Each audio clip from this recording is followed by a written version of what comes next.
जी अस्सलाम वालेकुम book buddies. आज एक बड़ा स्पेशल दिन है हमारे लिए क्योंकि काफी अरसे से मैं एक किताब पढ़ रहा था और उस किताब का टाइटल है Jinnah his successes and failures and his role in history. बड़ी ही इंट्रीगिंग किताब है, बड़ी जबरदस्त किताब है, it's very detailed and I think मैंने जो इंडो पाकिस्तान की हिस्ट्री के ऊपर बुक्स पढ़ी हैं, it's one of the best in that regard.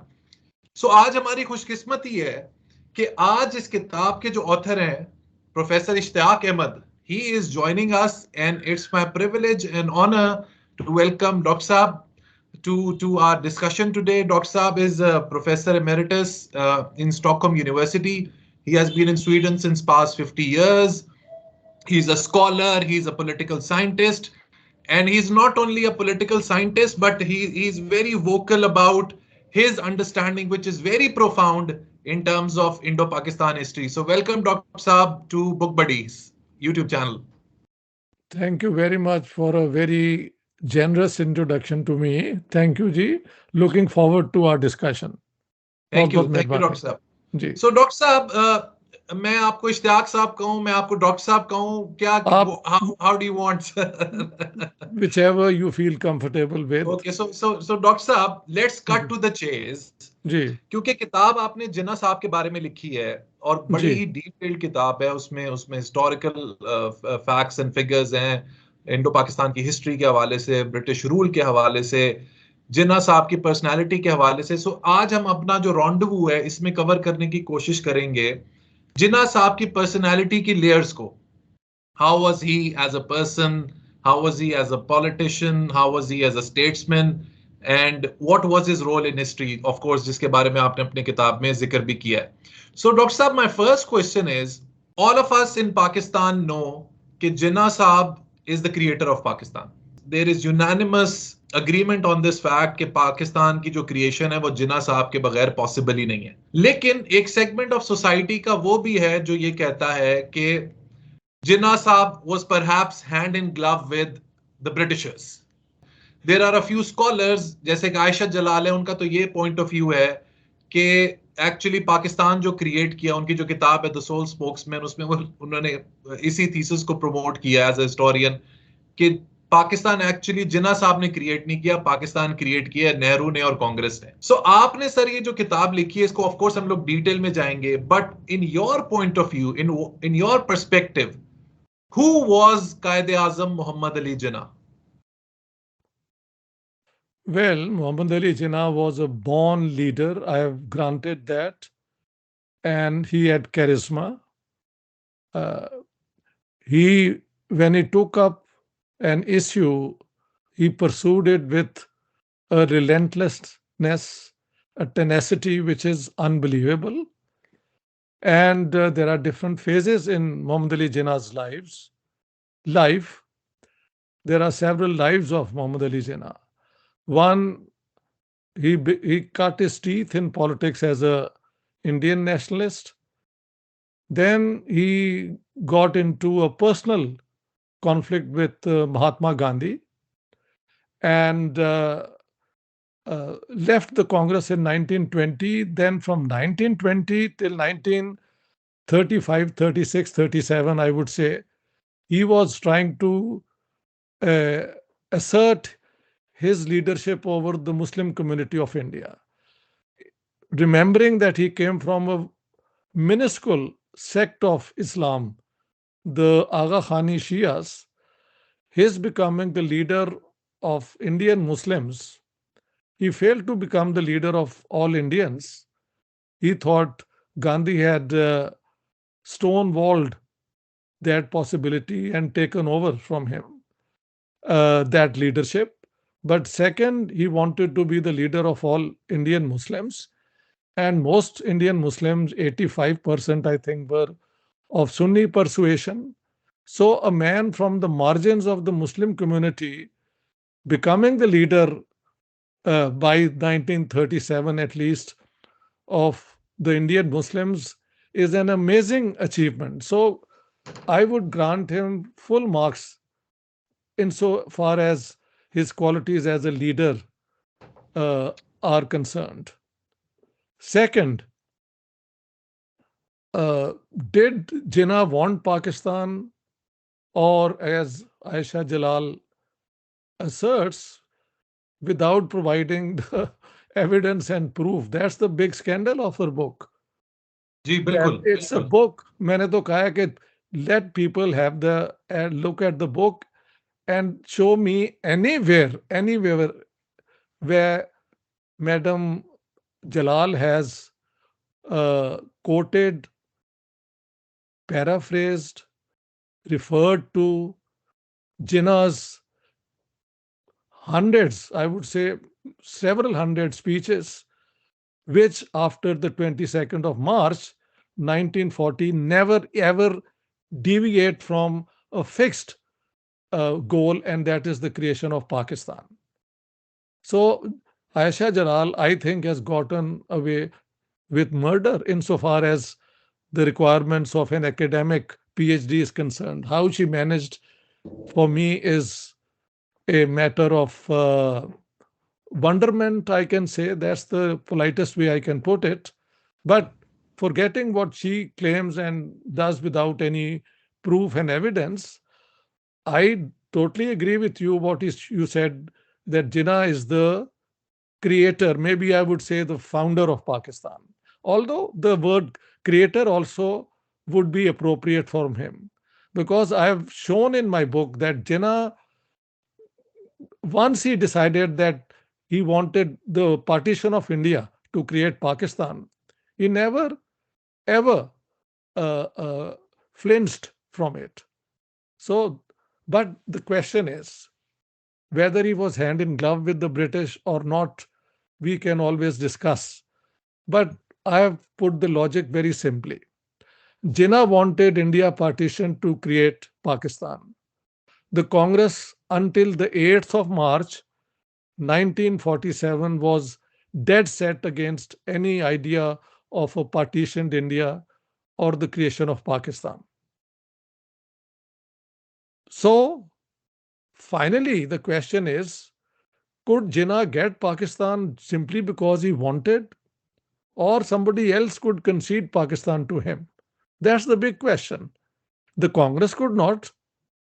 Until the 8th of March, they did everything to prevent it. So, who is the one who granted him Pakistan? And that has to be the British.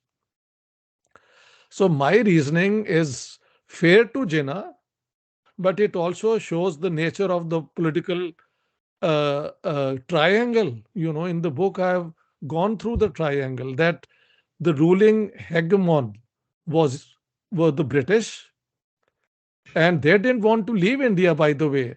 I have said that in 1943, when Lord Wavell came to India as the penultimate viceroy, that is the second last viceroy, the outgoing viceroy, Lord Linlithgow, told him, "We are here for another 30 years." And that would have meant, had the British had the choice to remain till 1973. By that time, I would have been born a long time, did my master's, and maybe shifted to Sweden or not, because that's the year when I came to Sweden. yes They yes had to leave the subcontinent because although they were on the victorious side of the Second World War, but the war had destroyed the economic base.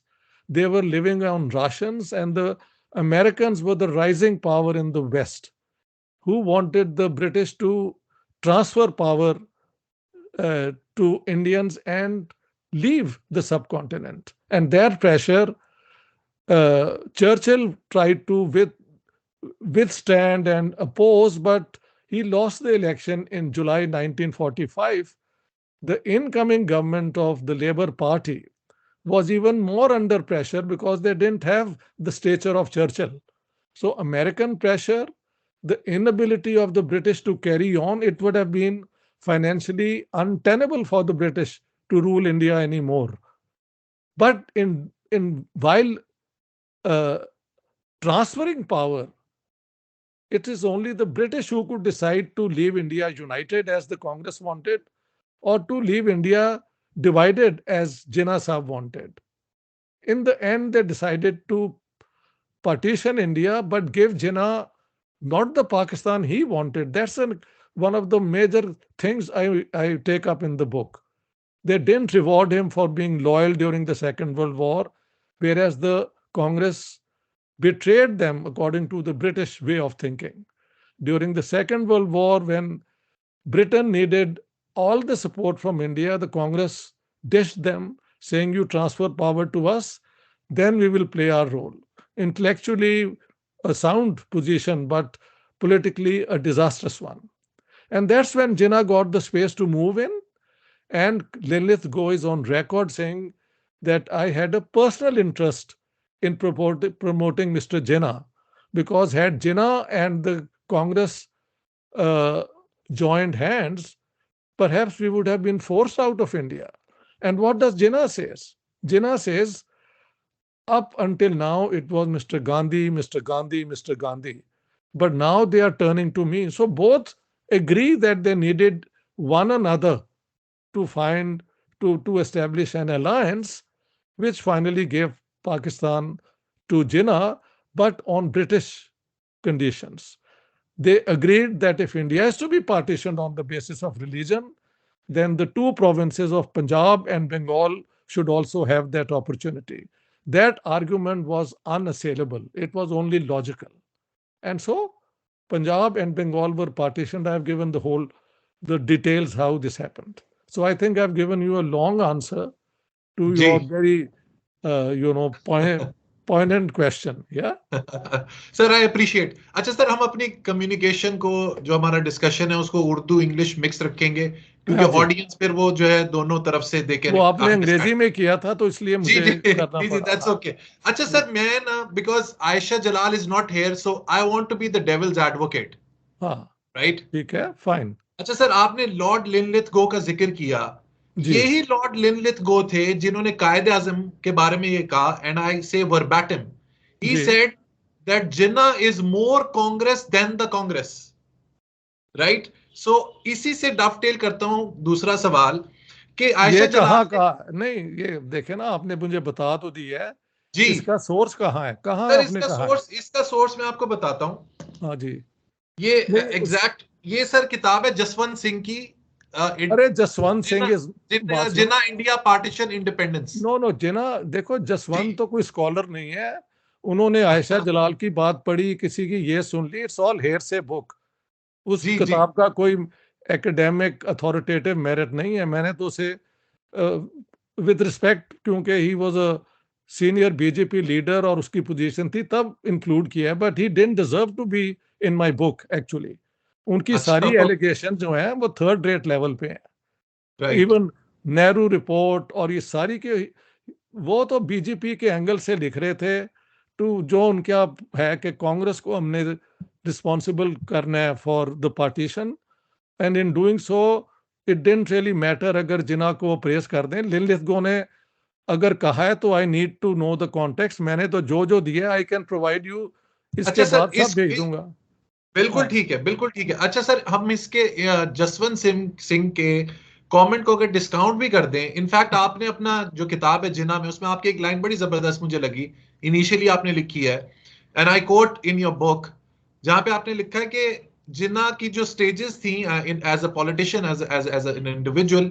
So he went through the 4 stages. One, he started as an Indian nationalist, then he became a Muslim communitarian, then he became a Muslim nationalist, and finally the founder of Pakistan.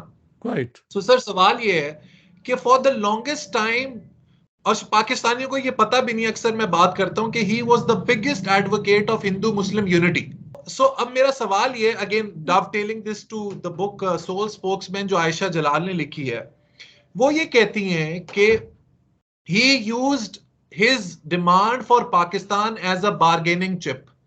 और वो चाहते थे कि Indian union के अंदर ही एक पाकिस्तान जैसी loosely held territory कायम हो, जिसके अंदर पंजाब पाकिस्तान के पास हो, because Muslims were in majority there, and Bengal Pakistan के पास हो. You of course disagree with this point of view. तो इसके बारे में सर मुझे आपसे पूछना है कि देखिए, बात सुने, does this argument hold true और नॉट? फर्स्ट ऑफ ऑल, उनके कहने से तो बात नहीं ना बनती. एविडेंस उन्होंने दिया है. She hasn't. That's what I am saying. She she is just expressing opinions. मैंने तो पूरा शो किया है कि it's the other way round. From the 22nd of March 1940 onwards एक स्पीच भी अगर आयशा जलाल दे देती ना जहां उन्होंने इस किस्म का दूर से भी इशारा किया हो, तो we might have considered her point.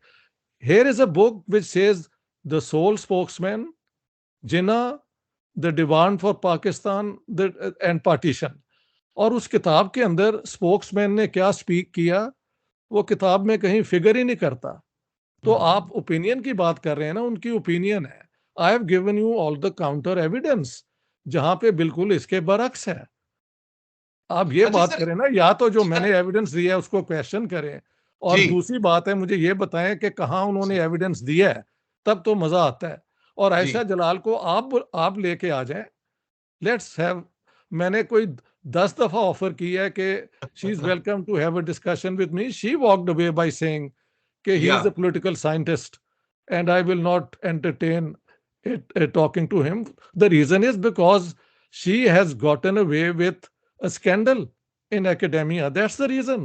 तो आप उनका, if you want to go into it, I actually avoid these things because it seems कि आयशा जलाल के बगैर बात नहीं हो सकती। आप मेरी किताब का एविडेंस देखें जी ना। जी जी। अच्छा हाँ, सर, मैं like I said, I wanted to be the devil's advocate. नहीं नहीं, डेविल्स अच्छा, एडवोकेट इज फाइन। मैं तो बात कर क्या? रहा हूँ जी कि वन थिंग मोर, आपने एक और भी बात की है जी कि जी he wanted a power sharing deal with an united India. ठीक है ना, आपने कहा है। जी जी जी आपने मेरी किताब पढ़ी है, मैंने 4 जगह उस जिन्ना साहब को कोट किया है कहते हुए कि जो लोग कह रहे हैं कि मैं demand for Pakistan as a bargaining chip use कर रहा हूं, दे आर कांग्रेस एजेंट्स। आपने पढ़ा है? जी सर, बिल्कुल बिल्कुल So पढ़ा, when बिल्कुल। Jinnah himself rejects that, how can Aisha Jalal be given the prerogative to make statements which Jinnah himself is denying? जी यार कोई खुदा का खौफ करो। मैं तंग आ गया हूं इस किस्म की पैटी किस्म की आर्गुमेंट से। लेकिन सर, इसमें एक पॉइंट है, एक पॉइंट मैं ऐड करना चाहता हूं हाँ, इसमें, वो क्या है? कि वो पॉइंट ये है कि जिन्ना साहब सिंस 1940 जो हमारी रेजोल्यूशन आई, जो उनकी 22 मार्च 1940 की स्पीच थी, और उसके बाद ही rigorously rigorously campaign for the creation of Pakistan. Yes. लेकिन ऐसा क्या हुआ कि जो कैबिनेट मिशन प्लान था, Hmm. He accepted that. Let's go date wise. Yes 4th of April 1946 को जब जिन्ना साहब मेट द कैबिनेट मिशन, तो उन्होंने कहा कि mister Jinnah, unless you can convince us that the Pakistan you are demanding is defensible, you leave us no choice but to leave India united. 4th of April 1946 किताब में जी check कर लेना, ठीक है? Okay Okay, this is in the book. And I say that अभी the mission's own proposals were on the 16th of May. So अभी proposal नहीं थे आए. At that moment, they were just talking to everyone, but already an ultimatum had been served to Jinnah कि unless you show कि ये India east और waste Pakistan defensible है, you leave us no choice but to leave India united. क्योंकि आप देखें ना, east Pakistan कहाँ, वेस्ट पाकिस्तान कहाँ, इसके ना कोई रिसोर्सेज थी, ना कोई इंडस्ट्री थी। और 71 में वो बात प्रूव भी तो हो गई ना, जो वो कह रहे थे कि ये तो इनडिफेंसिबल मुल्क आप डिमांड कर रहे हैं। So unless you show us, you leave us no choice but to leave India united. तो मैंने कहा जिन्ना देन रियलाइज्ड कि जो भी वो प्रपोजल्स आएंगी अगर उनको रिजेक्ट किया तो then they leave India united. India united to whom? To the Indian National Congress. So Jinnah, being the arch, uh, you know, politician, realized कि after the Second World War, वो जो एक जमाने में कोट करते थे British, they were not going to do it anymore. They are going to go after their own interest. Now, on the 16th of May, when finally uh, the cabinet mission plan brought forth its uh, recommendations, so immediately, I think on the 22nd of May, would you give me time to read it out what he says there, or you can assume? Sir आप argument को continue करें, that's okay. अच्छा, उन्होंने कहा है कि first of all the cabinet mission plan rejected the idea of Pakistan, कि ये अगर पाकिस्तान बनेगा तो जो ये डिमांड कर रहे हैं जिन्ना साहब, उसमें 37% हिंदू और सिख होंगे वेस्ट पाकिस्तान में, और 48% हिंदू होंगे ईस्ट पाकिस्तान में। तो ये किस किस्म का पाकिस्तान होगा मुसलमानों के लिए, जिसमें इतनी बड़ी नॉन मुस्लिम्स की ऑलरेडी मेजॉरिटी होगी। वन। सेकंड, उन्होंने जो आर्ग्यू किया, उन्होंने 3 ग्रुप बना दिए, group A, B and C. Group A में Hindu majority provinces, group B में नॉर्थ वेस्टर्न इंडिया के Muslim majority provinces, north west frontier, Punjab and Sindh, Balochistan तो वाज शाही जिरगा, ठीक है। बिल्कुल बिल्कुल। और उधर ईस्ट, नॉर्थ ईस्ट में बंगाल एंड असम, ठीक है। और so 3 groups, A Hindu majority, B Muslim majority north western, and C Muslim majority northeastern. The cabinet mission plan said that every 10 years these 3 groups can, as groups or as individual provinces, withdraw from the union. Second, acha, the next thing was that only foreign affairs, defense and communications would be given to the center, and they will have just enough powers to raise taxes for these 3 services. All other powers will be vested, it's called residual powers, in the provinces. And third, the princely states, if they joined the union, they would surrender only their defense and foreign affairs, which means they retain under their autonomy as they did as Maharajas and so on. ठीक है, बिल्कुल। तो उसके ऊपर भी मैंने फिर coat किया जिन्ना साहब को 5th ऑफ जून को पब्लिक उनकी स्टेटमेंट है कि over our dead body, without Pakistan इस्लाम भी खत्म हो जाएगा और मुसलमान भी खत्म हो जाएंगे। बट 6 तारीख को जब वो प्राइवेटली मिले हैं, इन कैमरा उसे कहते हैं, काउंसिल मुस्लिम लीग को और एग्जीक्यूटिव कमेटी, वहां उन्होंने जो कहा है वो मुझे, अगर आप एक्चुअली इट्स वर्थ रीडिंग, वहां पे वो जिन्ना साहब कहते हैं कि देखें, पाकिस्तान अभी भी हमारा गोल है, लेकिन जरूरी नहीं कल हमें मिल जाए।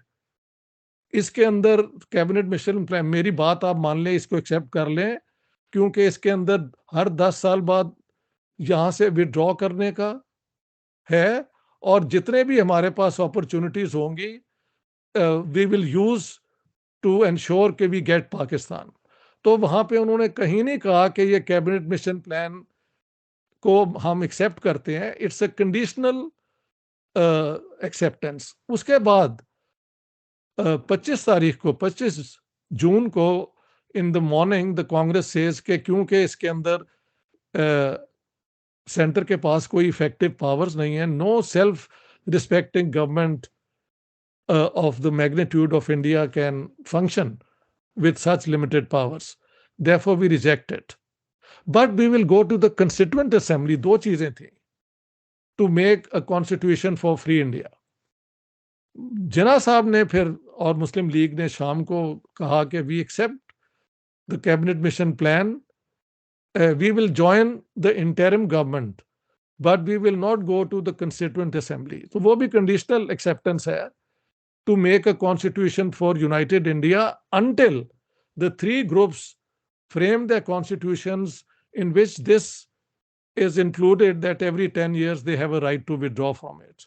So at that point, first of all, Congress accepts going to the Constituent Assembly, rejects the interim government. Muslim League says we join the interim government, इसके बाद भी सुनना, but we will not make a constitution for a united India. ठीक है। उसके बाद जिन्ना साहब क्या कहते हैं कि we want 50-50% representation in the government, जबकि मुसलमानों की परसेंटेज 25% थी उस वक्त। तो वो भी डेमोक्रेटिक प्रिंसिपल्स के बिल्कुल एक वायलेशन है। सो कांग्रेस ने जब रिजेक्ट किया है वो इसलिए किया है कि ऐसी हुकूमत चल ही नहीं सकती। और उसका बेस्ट प्रूफ है कि जब पाकिस्तान बन गया तो जिन्ना साहब ने जो पाकिस्तान बनाया उसमें इतनी सेंट्रलाइज पावर्स रखी, इतनी रखी कि कांग्रेस ने जो कॉन्स्टिट्यूशन बनाई और जिसकी बुनियाद पे वो अपनी फेडरेशन चलाते हैं, वो उससे कोई 100 गुना ज्यादा सेंट्रलाइज था। पाकिस्तान का आज तक मसला यही है कि प्रोविंसेस के rights even after the 18th amendment कहते हैं इम्प्लीमेंट नहीं हुए। तो इंडिया ने तो अपनी 9 स्टेट्स को 29 बना लिया हुआ है भाई। So where is this argument about के कैबिनेट मिशन उन्होंने मान ली थी, ये कर लिया था, वो कर लिया था। I have given you the whole background. It is one Yes. Of the myths, it is one of the myths which I have demolished. That's why the book required 808 pages, ताकि इस किस्म की शरारत जो लोग करते हैं ना वो मुमकिन ना हो सके। जी बिल्कुल, जी बिल्कुल, बिल्कुल sir. I think this is, ये काफी इसमें क्लैरिटी हो गई है। This myth is also busted. जी लेकिन सर एक बात बताएं कि आपकी ये जो स्टेटमेंट है कि जिन्ना साहब ने अपनी जो जर्नी है, पॉलिटिकल जर्नी, वो as an Indian nationalist start की जी and he transformed into a Muslim nationalist. So for the longest time वो ये लॉबी कर रहे थे, या वो इस बात के ऊपर ही वाज एडमेंट कि हिंदू और मुसलमानों को साथ रहना चाहिए, we need to live together peacefully. तो ये जो ट्रांजिशन आया है, was there a tipping point? क्या कोई एक वाकया था, कोई एक इंसिडेंट था which cause this transition from him being an Indian nationalist और मुस्लिम नेशनलिस्ट, या ये एक बड़ा ही ग्रेजुअल प्रोसेस था जिसके जरिए ही फाइनली डिसाइडेड कि हिंदू और मुसलमान अब साथ नहीं रह सकते? नहीं, आपकी बात सही है। For a long time he tried कि हिंदुस्तान एक लूज किस्म का हो, जिसकी सारी जो वही जो जो कैबिनेट मिशन प्लान में है तकरीबन वैसी उनकी थी वो, कि एक लूज इंडिया हो। और कांग्रेस की पोजीशन थी मोतीलाल नेहरू रिपोर्ट के बाद कि वी वांट एन इंडिया जो कि एक डेवलपमेंटल इंडिया हो, जो एक मॉडर्नाइजिंग इंडिया हो, जिसमें ये प्रिंसेस का जो दौर है वो ख़त्म हो और लैंडलॉर्डिज्म ख़त्म हो। 1936 में नेहरू की जो है as president of the Congress Lucknow में तकरीर, उससे पहले एक हफ्ता पहले वो जो है अंजुमन तरक्की पसंद मुसन्निफीन ने ये स्टेटमेंट लखनऊ में दी थी, तकरीबन बिल्कुल वैसी नेहरू की है कि एक फ्री फ्यूचर इंडिया में हम जिम्मेदारी जो है वो अबॉलिश कर देंगे to strengthen the rights of the peasantry, और हम हिंदुस्तान को सोवियत यूनियन के एक्सपीरियंस में एक सोशलिस्ट मुल्क बनाएंगे। एक तो ये बात जब हुई तो उसके बाद मैंने एक आपने पता नहीं देखा या नहीं देखा, एक बिल कहीं से आ गया सेंट्रल असेंबली में by one mister M Abdullah from Punjab, saying कि शरिया की जो लॉज है ना प्रॉपर्टी की डिस्ट्रीब्यूशन को, they should be applied to Muslims all over India. जिसके ऊपर जिन्ना साहब ने वहां पे ऐलान किया कि हम तो ये लॉ बना ही नहीं सकते, because according to the 1935 act agriculture belongs to the provincial list, therefore we are not competent to do it। ये जब स्टेटमेंट उन्होंने दी है तो जो उसके बाद फिर उन्होंने सर सिकंदर याद के साथ जो पैक्ट किया है, सिकंदर जिना पैक्ट, जिना सिकंदर पैक्ट, के सारे हिंदुस्तान में पंजाब यूनियनिस्ट पार्टी जो basically landlord rural based party थी उसको मुस्लिम लीग रिप्रेजेंट करेगी, लेकिन पंजाब के अंदर they would let the Punjab unionist party continue with its inter communal government. देखे, पंजाब यूनियनिस्ट पार्टी में सर फजले हुसैन फाउंडर थे, उसके बाद सर सिकंदर आ गए, लेकिन नंबर 2 थे सर छोटू राम जो कि हिंदू थे और सिख जो है उनको सपोर्ट करते थे। तो जितनी हुकूमतें पंजाब में बनी 36 के बाद, महल 2 ही बनी है, उसमें हिंदू सिख मुसलमान तीनों होते थे। पंजाब में उन्होंने कहा यू कंटिन्यू, मगर कांग्रेस के साथ डील करने के लिए जो लैंडलॉर्डिज्म को खत्म करना चाहती है, यू कम विद अस। तो वहां से जिन्ना साहब जो हैं अब आर्गुमेंट क्या दी जाए कि इस्लाम खतरे में होगा और मुसलमान निस्तो नाबूद हो जाएंगे। मैंने बाय द वे कोट किया जिना के वर्ड्स को, these are not my words and you can go back and check. बार बार वो उसके बाद उन्होंने कहना शुरू कर दिया कि they will the end of Islam and the end of Muslims अगर हम पाकिस्तान ना बनाए। तो 35 एक्ट के बाद जो इलेक्शन हुआ, कांग्रेस जीत गई, मुस्लिम लीग बुरी तरह हार गई और कांग्रेस ने कहा कि अगर किसी मुस्लिम लीगर ने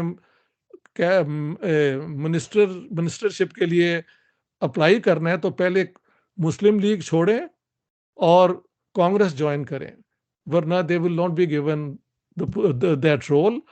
तब जिना साहब ने, जो गवर्नर थे अपना बॉम्बे के, लॉर्ड ब्रेबॉन, उनको खुद कहा है कि henceforth I will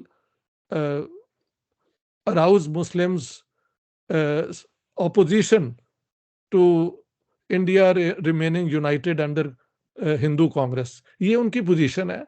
और उसके बाद फिर मैंने कहा 22 मार्च 1940 के बाद की जो उनकी सारी स्पीचेस हैं, they all talk about partition, इस्लाम खतरे में है, मुसलमान मारे जाएंगे, ये हो जाएगा, वो हो जाएगा। और सारे लैंडलॉर्ड जो थे पंजाब के और सिंध के और एक हद तक, और ये पीर फकीर जितने थे, वो सारी गद्दियों वाले मुस्लिम लीग में आ गए। और ऐसे जिना साहब जो हैं वो फाउंडर ऑफ पाकिस्तान बने। सर इस बात से बहुत सवाल है मेरे ज़हन में, बट आहिस्ता आहिस्ता इसको let me break it down. इसमें सर एक बड़ा पॉइंट ब्लैंक सवाल मैं आपसे पूछना चाहता हूं, जिसके ऊपर I think there is a lot of clarity required, कि जिन्ना साहब एक अलग स्टेट चाहते थे मुसलमानों के लिए, but did he wanted a separate state for Muslims और did he wanted a Muslim state? What is sir, there is a big difference between the two, so what exactly did he want? So say it again. Sir, did he want a separate state for the Muslims of the subcontinent? क्या बड़े सगीर के जो मुसलमान थे उनका ultimate aim ये था कि वो उन मुसलमानों के लिए एक ऐसा मुल्क कायम करें जहां पे वो इंडिपेंडेंटली रह सकें, there should be liberty and freedom, या फिर ही वांटेड अ मुस्लिम स्टेट? ये जो है ना, ये आपका रिटोरिकल क्वेश्चन है। I don't think this is a fair question. मैंने कहा है कि जिस बुनियाद पे आप एक कैंपेन लॉन्च करते हैं ना, वो आपके फिर बाद में कंट्रोल में नहीं रहता, वो लोगों की कॉन्शियसनेस बन जाता है, वो एक सोशल कॉन्ट्रैक्ट होता है। जिना साहब ने कहा कि हमें पाकिस्तान मुसलमान और इस्लाम को बचाने के लिए रखना है, लेकिन उसके अंदर भी उन्होंने 1/3 मुसलमानों को कुर्बान करने के लिए तो तैयार थे। मैंने कहा है 30th, तो ये कैसा पाकिस्तान था जिसमें 1/3 उन इलाकों में जहां हिंदू मेजोरिटी में है, उनको उन्होंने कहा कि I will make them experience martyrdom and gate smashed. ये तो उनका मुसलमानों के लिए दिल के अंदर दर्द था। I think all this is a pointless discussion unless you understand my point that Jinnah wanted India partitioned at all costs. What that would entail was not something he could be bothered about. ठीक है, इसीलिए उन्होंने उसका कोई जवाब नहीं दिया। तो डॉक्टर साहब मुझे एक बात आपसे क्लैरिटी भी चाहिए, मुझे समझनी भी है कि आपने कहा कि जिन्ना साहब, and it's obvious from his speeches, कि वो बड़ा अग्रेसिवली वोसिफरसली मुसलमानों के हुकूक की बात कर रहे थे, लेकिन seems he didn't had a plan और अ विजन कि पाकिस्तान होगा किस तरीके का। I want to ask you कि इज इट ट्रू कि जिन्ना साहब को ये तो बड़ा उनका एक एम था, एक एम्बिशन था, एक ऑब्जेक्टिव था कि पाकिस्तान को अचीव करना है, लेकिन पाकिस्तान का आगे चलाना कैसे है? Did he had a plan for that or a blueprint के what will happen once Pakistan is formed? नहीं, मेरी तो मेन आर्ग्यूमेंट है कि लोग जिन्ना साहब की विजन के पीछे भागते रहते हैं और 76 साल से इस पे बहस हो रही है। मैंने कहा it's a waste of time. Jinnah साहब की मेन जो थी political engagement, objective, goal, paramount interest, कि he should find all those arguments which would justify the partition of India between Muslims and Hindus. That was the main thing. अब जाहिर है when you say that तो you can't say कि ये state जो है हम पार्टीशन चाहते हैं लेकिन हिंदू और मुसलमान जो है वो मिल के भी रह सकते हैं. You couldn't have said that ना. So he had to find all those arguments which he thought and strongly argued show that Hindus and Muslims have nothing in common. Now, the problem was that not only were the British skeptical about it until about March 1947, but among the Muslims also there were many question marks, many apprehensions about such an approach. For example, some of the leading Muslims who were better informed on Islam and knew what they were talking about included not only Maulana Abul Kalam Azad, you also had Khan Abdul Ghaffar Khan, who was a practicing Muslim, a pious Muslim. And then you had the whole Jamiyat Ulama Hind, the main, political wing of the radical ulama of India. Yeah.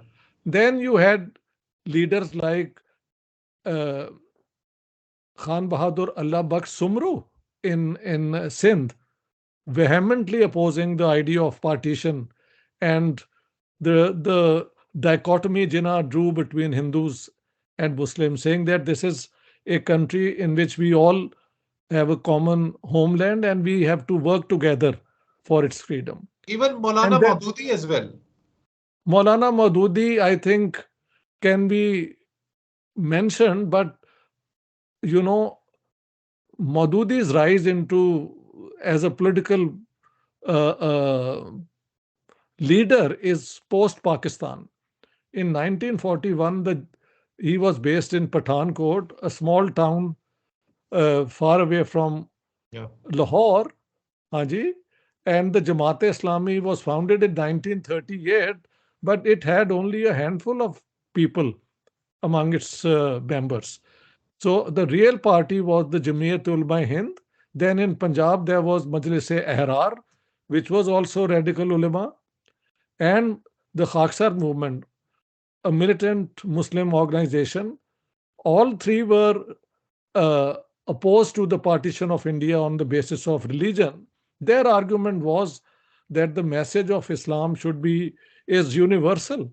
Yeah. And to divide Muslims would be to also weaken the appeal of Islam. So this was their basic argument. And then I wonder if you have seen a program I did with Abbas Haider about the 13 objections that Maulana Abul Kalam Azad had about this Pakistan. So the ulama of those time had, for different reasons, they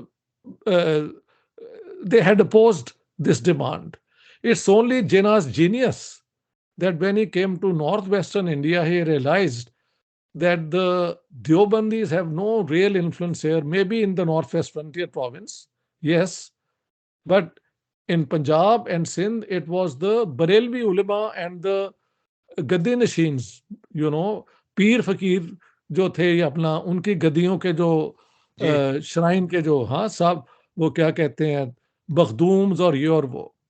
तो क्योंकि देवबंदियों की और बरेलवियों की पंजाबी में कहते हैं it कुत्ते दा वैर सी, तो जिन्ना साहब ने उनको मोबिलाइज कर लिया और 45-46 के इलेक्शन में उन्हें फ्री हैंड दे दिया कि जो भी आपने कहना है ना पाकिस्तान के हक में वो कहो.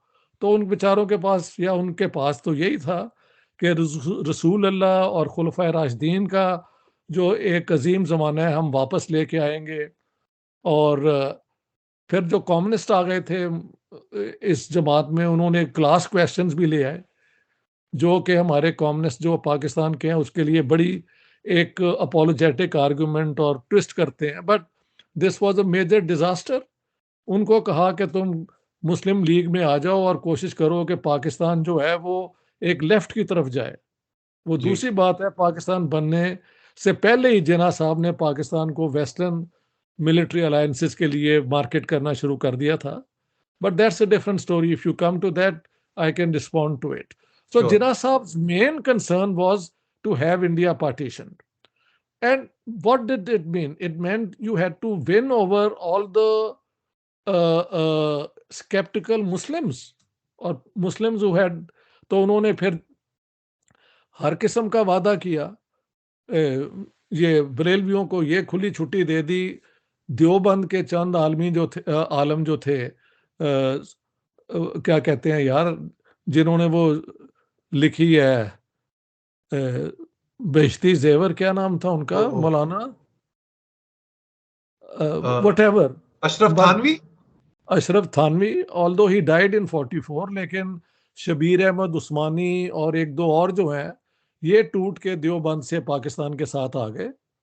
तो इन लोगों ने, और फिर नॉर्थ वेस्ट फ्रंटियर में पीर साहब मानकी शरीफ को इन्होंने मोबिलाइज किया, जिन्होंने एक ऑर्गेनाइजेशन बनाई, अल अल व्हाटएवर वो किताब में नाम है, जिसका मतलब था कि उन्होंने जिहाद डिक्लेयर कर दिया, और जिना साहब को उन्होंने 5 पॉइंट्स भी दिए कि इस्लामिक लॉज की, और वो जिसका जिना साहब ने बड़ा, ही was a lawyer so he was very careful, उन्होंने कहा कि आपके 5 पॉइंट जो हैं वो तो ऑटोमेटिकली रेलेवेंट हो जाएंगे, क्योंकि पाकिस्तान में 75% जो लोग कॉन्स्टिट्यूशन बना रहे होंगे वो तो मुसलमान होंगे, how can they make a law against the शरिया।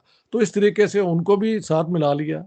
और पंजाब में तो मौलवियों को उन्होंने खुली छुट्टी दे दी, जो मर्जी कहो, कि अगर नहीं वोट दोगे तो निकाह टूट जाएगा, नहीं वोट दोगे तो तुम्हारा जनाजा हराम हो जाएगा, और मुस्लिम लीग को वोट देना जो है वो रसूल अल्लाह को वोट देना है, और इधर है पाकिस्तान, उधर है कुफरिस्तान। मैंने सारी डिटेल्स दे दी हैं। जी इसके बाद अगर कोई इनको, दे वांट टू, वो क्या कहते हैं, बिल्ली होती है ना, तो लोग, जो पिजन है वो आंखें बंद कर लेता है, तो हमारे जो लिबरल लेफ्ट है वो आंखें बंद करके समझता है कि ये झूठ वो चला सकते हैं। It's not possible.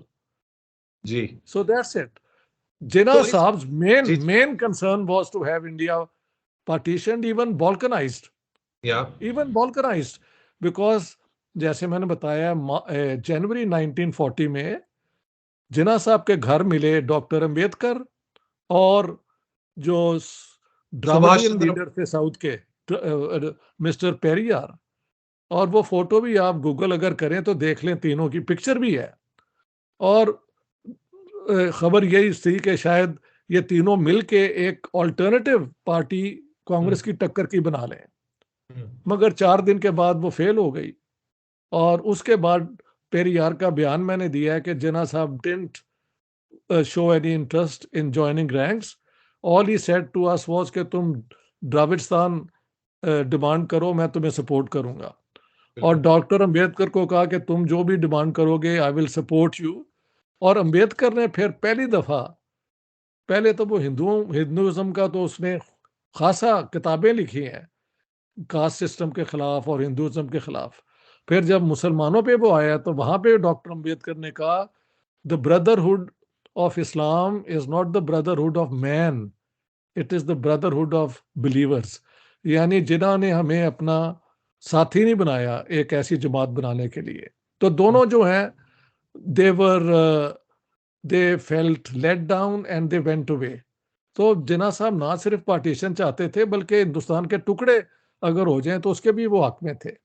तो ये बाद में पाकिस्तान कैसा बनेगा, फॉर उसका मैंने भी आपको, अगर आप किताब में गौर करें तो हमारे मशहूर हिस्टोरियन हैं डॉक्टर याकूब बंगश, वो बताते हैं कि मैं पाकिस्तान फॉर्मर फॉरेन मिनिस्टर साहबजादा याकूब अली खान को मिला और मैंने कहा कि आप जो उस जमाने की आपको क्या क्या याद है तो बताएं। तो वो कहते हैं कि डॉक्टर उन्होंने साहबजादा याकूब अली खान ने कहा कि पाकिस्तान के 7-8 महीने बाद मैं और सैयद एहसान, साहबजादा साहब मिलिट्री की तरफ से उनके एड थे, गवर्नर जनरल मोहम्मद अली जिन्ना के, और एहसान फ्रॉम द नेवी। कहते हम दोनों भी वे यंग पीपल। तो हमने कहा यार let's go and talk to the old man, वो बताएं हमें कि अभी पाकिस्तान अब बन गया, इसकी कॉन्स्टिट्यूशन क्या होगी, कैसे होगी। हिंदुस्तान में तो बड़ी जल्दी जल्दी खबरें आ रही हैं, ये भी उनकी कॉन्स्टिट्यूशन में होगा और यूं भी होगा और वो भी होगा। सो ही वो लिखा है, आप किताब में पढ़ लें कि कोई 8:30 बजे जब हम मिले तो जिन्ना साहब पजामे में थे, मतलब he was about to sleep. तो उन्होंने कहा कि सर इंडिया में तो हरकत कॉन्स्टिट्यूशन पे खबरें आ रही हैं कि वो they are progressing fast with the constitution and nothing is happening in Pakistan. तो कहते हैं कि हमें उन्होंने कहा कि well boys, I gave different promises to different sections of yes, the Muslims.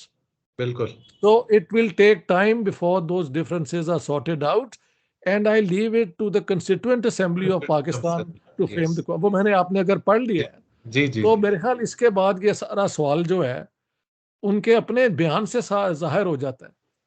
लेकिन डॉक्टर साहब, इसमें मुझे एक बात बताएं कि दिसंबर 1946 में India started framing their constitution, और जी 1950 में दे declared themselves Republic.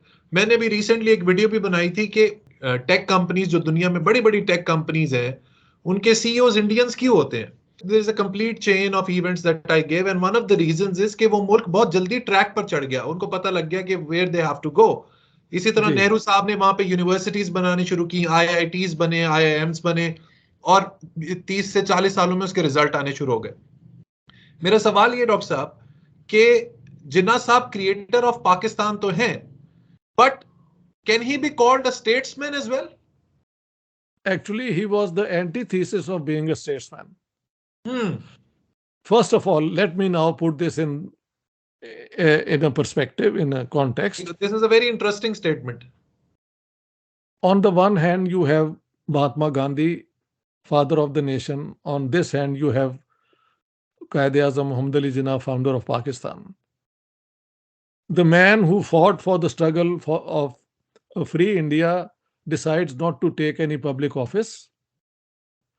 On the 15th of August, Mahatma Gandhi जो खुशियां मनाई जा रही थी उसमें हिस्सा नहीं थे ले रहे दिल्ली में, कलकत्ता में थे।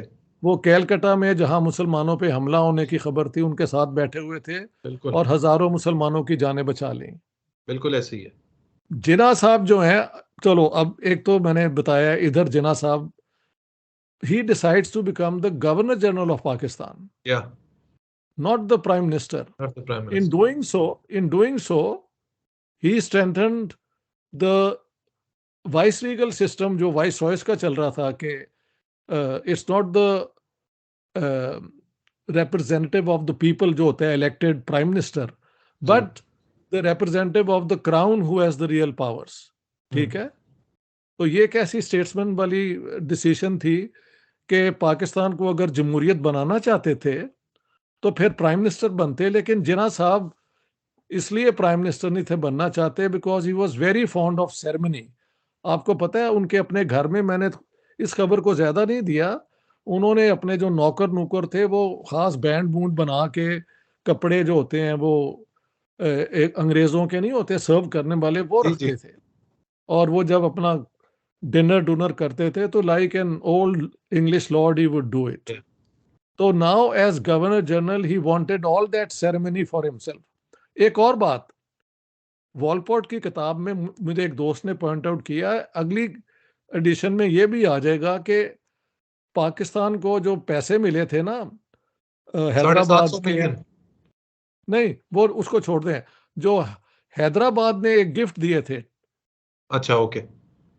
उस पैसे में से Ispahani was then the first Pakistani ambassador ambassador to US. Washington DC. या ये आप स्टैनले वॉलपोर्ट की किताब में कहेंगे तो पेज पढ़ के बता देता हूँ। उसमें वो कहते हैं कि जिन्ना साहब ने हुक्म दिया कि मेरे लिए एक वो जो है ना ब्यूक क्रेवन ग्रीन खरीदी जाए और एक एयरक्राफ्ट जो सिर्फ गवर्नर जनरल का हो। तो फिर उन्होंने वहां पे इंक्वायरी किया और कहा जितने पैसे हमारे पास हैं दोनों इसमें से नहीं बजट बन सकता। तो फिर जो है ना कार तो वही ली, लेकिन जो एयरक्राफ्ट था वो जरा छोटा लिया, लेकिन just for the governor general. तो जिन्ना साहब wanted all the pomp and show which the viceroys and the kings have had in the Indian sort of thing. He wanted to be all that. और फिर जब वो governor general बन गए तो उन्होंने जो फैसले किए they have come to haunt Pakistan till today, और अब वो कभी जाएंगे भी नहीं, वो और मजबूत हो गए हैं। एक इलेक्टेड गवर्नमेंट को डिसमिस किया, और कहें तो मैं आपको सर कनिंगहैम, जॉर्ज कनिंगहैम जो हैंड पिक्ड गवर्नर, जी, वो वापस लेके आए थे फ्रंटियर से। उनकी जो, हाँ हाँ, वापस लेके आए थे, और वो भी आ नहीं थे रहे। हम्म, माउंटबेटन के जरिए उन पे जोर दिलाया कि जी जी वापस जी, आओ। बिल्कुल हाँ, बिल्कुल ऐसे ही है। और पाकिस्तान का जो है वो जो 1935 एक्ट है, उसको माउंटबेटन के जरिए इस तरह किया amend, that he was given the right to amend the 1935 act, Jinnah, यानी it is unheard of in parliamentary democracy. So hmm, he acquired powers which even the viceroy didn't have. Hmm, और उस powers को उन्होंने इस्तेमाल किया by telling Cunningham to dismiss the elected government of north west frontier. Hmm, वहां की हुकूमत जो है 46 के इलेक्शन के बाद, उनके पास 33 सीट्स थी, मुस्लिम लीग के पास सिर्फ 17 थी, and they had perfect majority, और there was low law and order situation. तो कनिंगहैम के जो है ना वो बायोग्राफी, उसमें लिखते हैं कि कनिंगहैम सेज के for me this was a scandal, under constitutional law I could not do it, लेकिन क्योंकि हुक्म हुआ और the governor general had acquired these powers, तो फिर मुझे डिसमिस करना पड़ा। तो उनके अपने हैंड पिक्ड जो है गवर्नर, वो अगर कह रहे हैं, और हमें उसकी क्या जरूरत है। सेकंड, सिंध की हुकूमत जो थी वो तो मुस्लिम लीग की थी, वहां पे इन्होंने डिक्लेयर कर दिया कि जी Karachi will be federal territory. जी, और जो बेचारे सिंधी हैं, जो जिनका वो प्रोविंस है जहां पे इन सबको आके पनाह दी गई थी, कहा कि उठाओ अपना ये जो है यहाँ पे government and take it somewhere else, यानी उनको कराची से किक आउट किया गया। Can you believe it, hmm, कि जिनका प्रोविंस है उनसे आप उनका वो छीन लें, उनका क्या कहते हैं कैपिटल, और उन्हें कहे निकलो यहाँ से। सेकंड, और वो बाद में कई दफा पाकिस्तान में ऐसे ही हुआ है। एंड द थर्ड इज कि आप जाके तो बंगालियों को कहते हैं कि I tell you and make it sure that Urdu will be the sole state language of Pakistan. And that's when the Bengalis realised कि यस, भाई हमारा तो हमेशा के लिए हम सेकंड रेट हो गए हैं। तो where is hmm, Jinnah the statesman, I want you to tell me. वो एक बयान दे देते हैं जी, उन्होंने कहा कि वो पता नहीं it was a recorded message for पता नहीं ऑस्ट्रेलिया या कनाडा या यूएसए, कि we want relation between India and Pakistan the way Canada and USA have relations. वो मैंने हम्म, कहा उसकी वजह ये है कि America did was not interested in Pakistan, तो उनको खुश करने के लिए जिना साहब ने ये आर्गुमेंट ढूंढी थी, वरना आखिर तक वो यही कहते रहे। उनका जो आखिरी बयान है 14 अगस्त 1948 का है, एक in less than a month he was going to be dead. या, उसमें तो वो यही कहते हैं कि एक साल हो गया है और हम कामयाब हैं, और हमारे दुश्मन जो कोशिश करते रहे हैं कि पाकिस्तान खत्म हो जाए, वो नाकाम हो गए। तो इंडिया को अलेज करना कि वो अभी भी पाकिस्तान को वो अंडरमाइन करने की कोशिश कर रहे हैं, ये तो उनका आखिरी पब्लिक बयान है। हम्म, तो there is nothing to justify giving Mr. Jinnah the status of a statesman. He was a par excellence politician. He outwitted Nehru, yes. He outwitted Gandhi, yes. He outwitted Abul Kalam Azad, yes. But did he outwit the British? No. Because ultimately the irony is कि जिनके साथ इन्होंने मिलकर काम किया, इनको फिर कहना पड़ा मौत हिटन पाकिस्तान। जी, अंग्रेजों ने वही पाकिस्तान दिया जो इतना पाकिस्तान भी हो और वो डिफेंसिबल भी ना हो, ताकि हम्म। एकदम ये वेस्टर्न अलायंस में आ जाए। ये ऐसी मेरी गैरजन स्टेट किताब अगर आप देखें तो उसमें और भी डिटेल्स हैं इसकी, why Pakistan is the way it is. लेकिन सर इसमें इसमें डॉक्टर साहब एक और बात बताएं कि जो उनका 11 अगस्त 1947 की स्पीच है, जी उसमें जो एक सेंटेंस है कि Muslims will cease to be Muslims and Hindus will cease to be Hindus, बात तो ये स्टेट्समैन वाली है। ये तो बड़ी बहुत बड़ी बात है, और बड़ी बहुत बहुत कमाल बात है, बहुत जबरदस्त बात है उस जमाने के कॉन्टेक्स्ट के हवाले से। So keeping that statement in regard, what's your, आपने किताब में तो बड़ा उसको डिटेल में कवर किया है, लेकिन I would like to hear from you कि जब जिन्ना साहब कहते हैं कि after after two nation theory को ड्राइव करने के बाद इतने साल, फाइनली ही सेज कि Hindus will cease to be Hindus and Muslims will cease to be Muslims.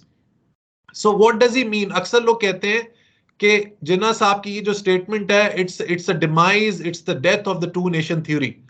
लेकिन उससे पहले भी आई थिंक आपने अपनी किताब में भी ये लिखा हुआ है कि उनका 21 में 1947 को रॉयटर्स के कॉरेस्पॉन्डेंट डून कैम्बल के साथ इंटरव्यू हुआ था। उसमें जी उन्होंने कहा था कि पाकिस्तान सिटीजन्स, जो भी माइनॉरिटीज हैं, they will be citizens of Pakistan and enjoy all the rights of citizenship without any distinction. तो ये दो ठीक है। इंस्टेंसेस हैं जहां पे जिन्ना साहब कह रहे हैं कि minorities will be actually citizens of Pakistan. So ये स्टेटमेंट जो है, ये है तो स्टेट्समैन वाली। So where do you think Jinnah साहब ने लूप होल कहां पे छोड़ा है यहाँ पे? सो इस किस्म का बयान वो जो उन्होंने दिया है, और 11 अगस्त की स्पीच जो बाद में आई है, उसको कॉन्टेक्स्ट भी देखे ना। उसके अलावा एक उनका है दिसंबर 1947 का बयान लेटर ऑन, वो शायद बीबीसी के कॉरेस्पॉन्डेंट से है, जिसने कहा कि अब पाकिस्तान बन गया है तो आप मुस्लिम लीग को पाकिस्तान लीग क्यों नहीं बना देते। ये भी आपने पढ़ा है? जी जी, बिल्कुल पढ़ा है, हाँ, बिल्कुल। he says no because the Muslims of Pakistan will not accept it.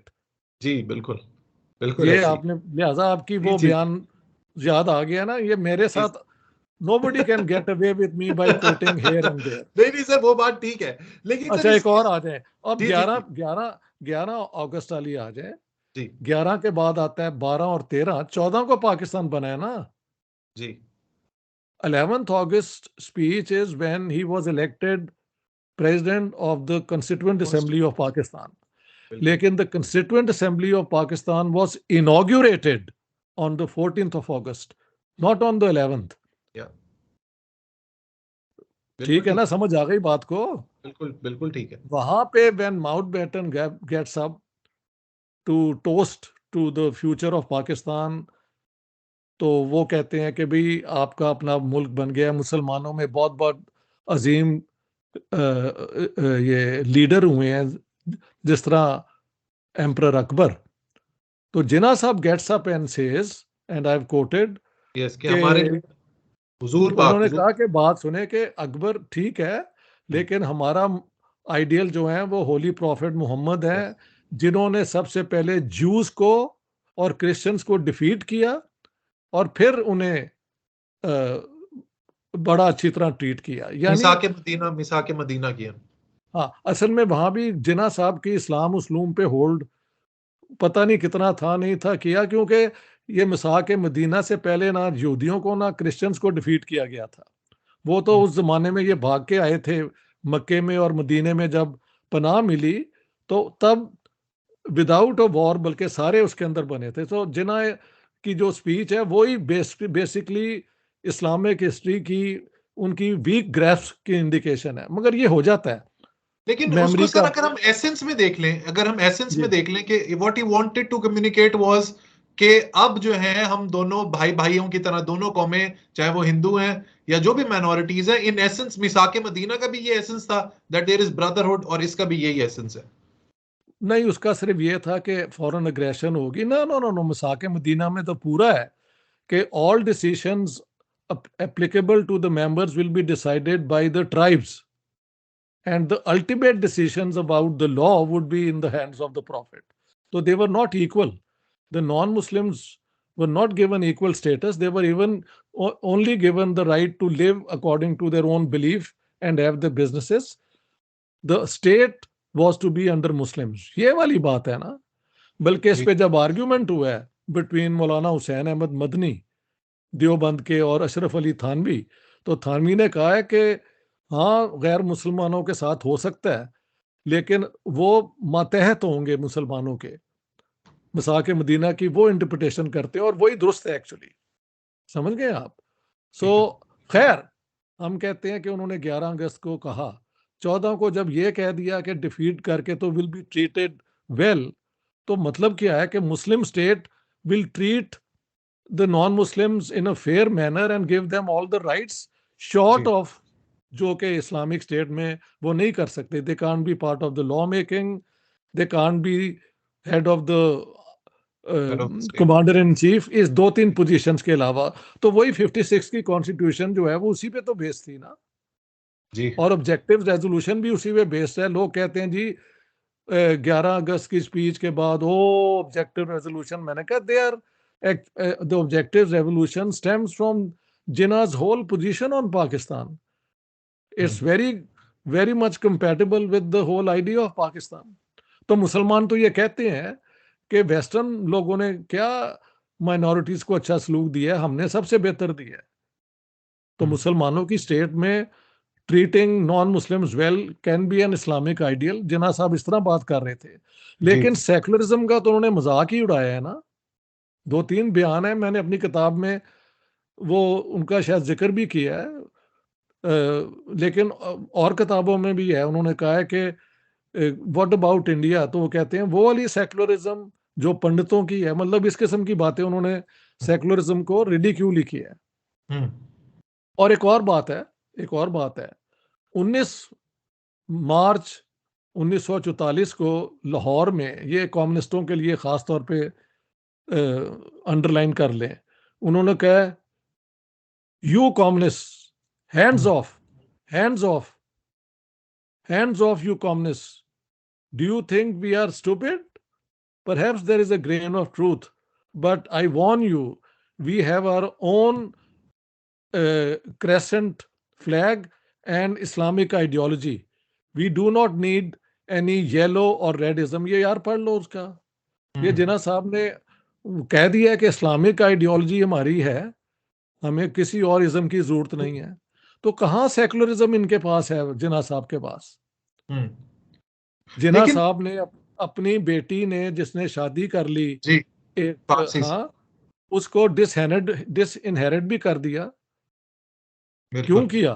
क्योंकि वो मुसलमान नहीं थी। तो ये एक सेकुलर होने की निशानी है यार। पर्सनल लाइफ में भी वो सेकुलर नहीं थे। शराब पी लेना और हैम सैंडविच करने से अगर लोग सेकुलर हो जाते हैं, तो दुनिया का सबसे पीस लविंग आदमी तो हिटलर होना चाहिए जो वेजिटेरियन था। ये क्या बात हुई कि खाने से या ड्रेस से आदमी सेकुलर हो जाता है? Secular is a state of mind where you accept कि ऑल ह्यूमैनिटी इज वन। उसकी कई शक्लें हैं एंड एवरीबॉडी इज इक्वल। ये तो एक आइडियल है ना। जिन्ना साहब was the antithesis of secularism. पूरी two nation theory flies in the face, it's an insult to the notion of secularism. भैया, एक ही धरती में रहते हुए लोगों को मजहब की बुनियाद पे 2 ग्रुप्स में तोड़ देना। और ट्रेजेडी क्या है, आयरनी, कि पाकिस्तान तो बन गया और लेकिन बाद में झगड़ा पड़ गया कि मुसलमान कौन है, which was bound to happen. रसूलुल्लाह की वफात के बाद से जो झगड़े शुरू हुए हैं आज तक चल रहे हैं, खिलाफत किसकी, किसको हक है, किसको नहीं है।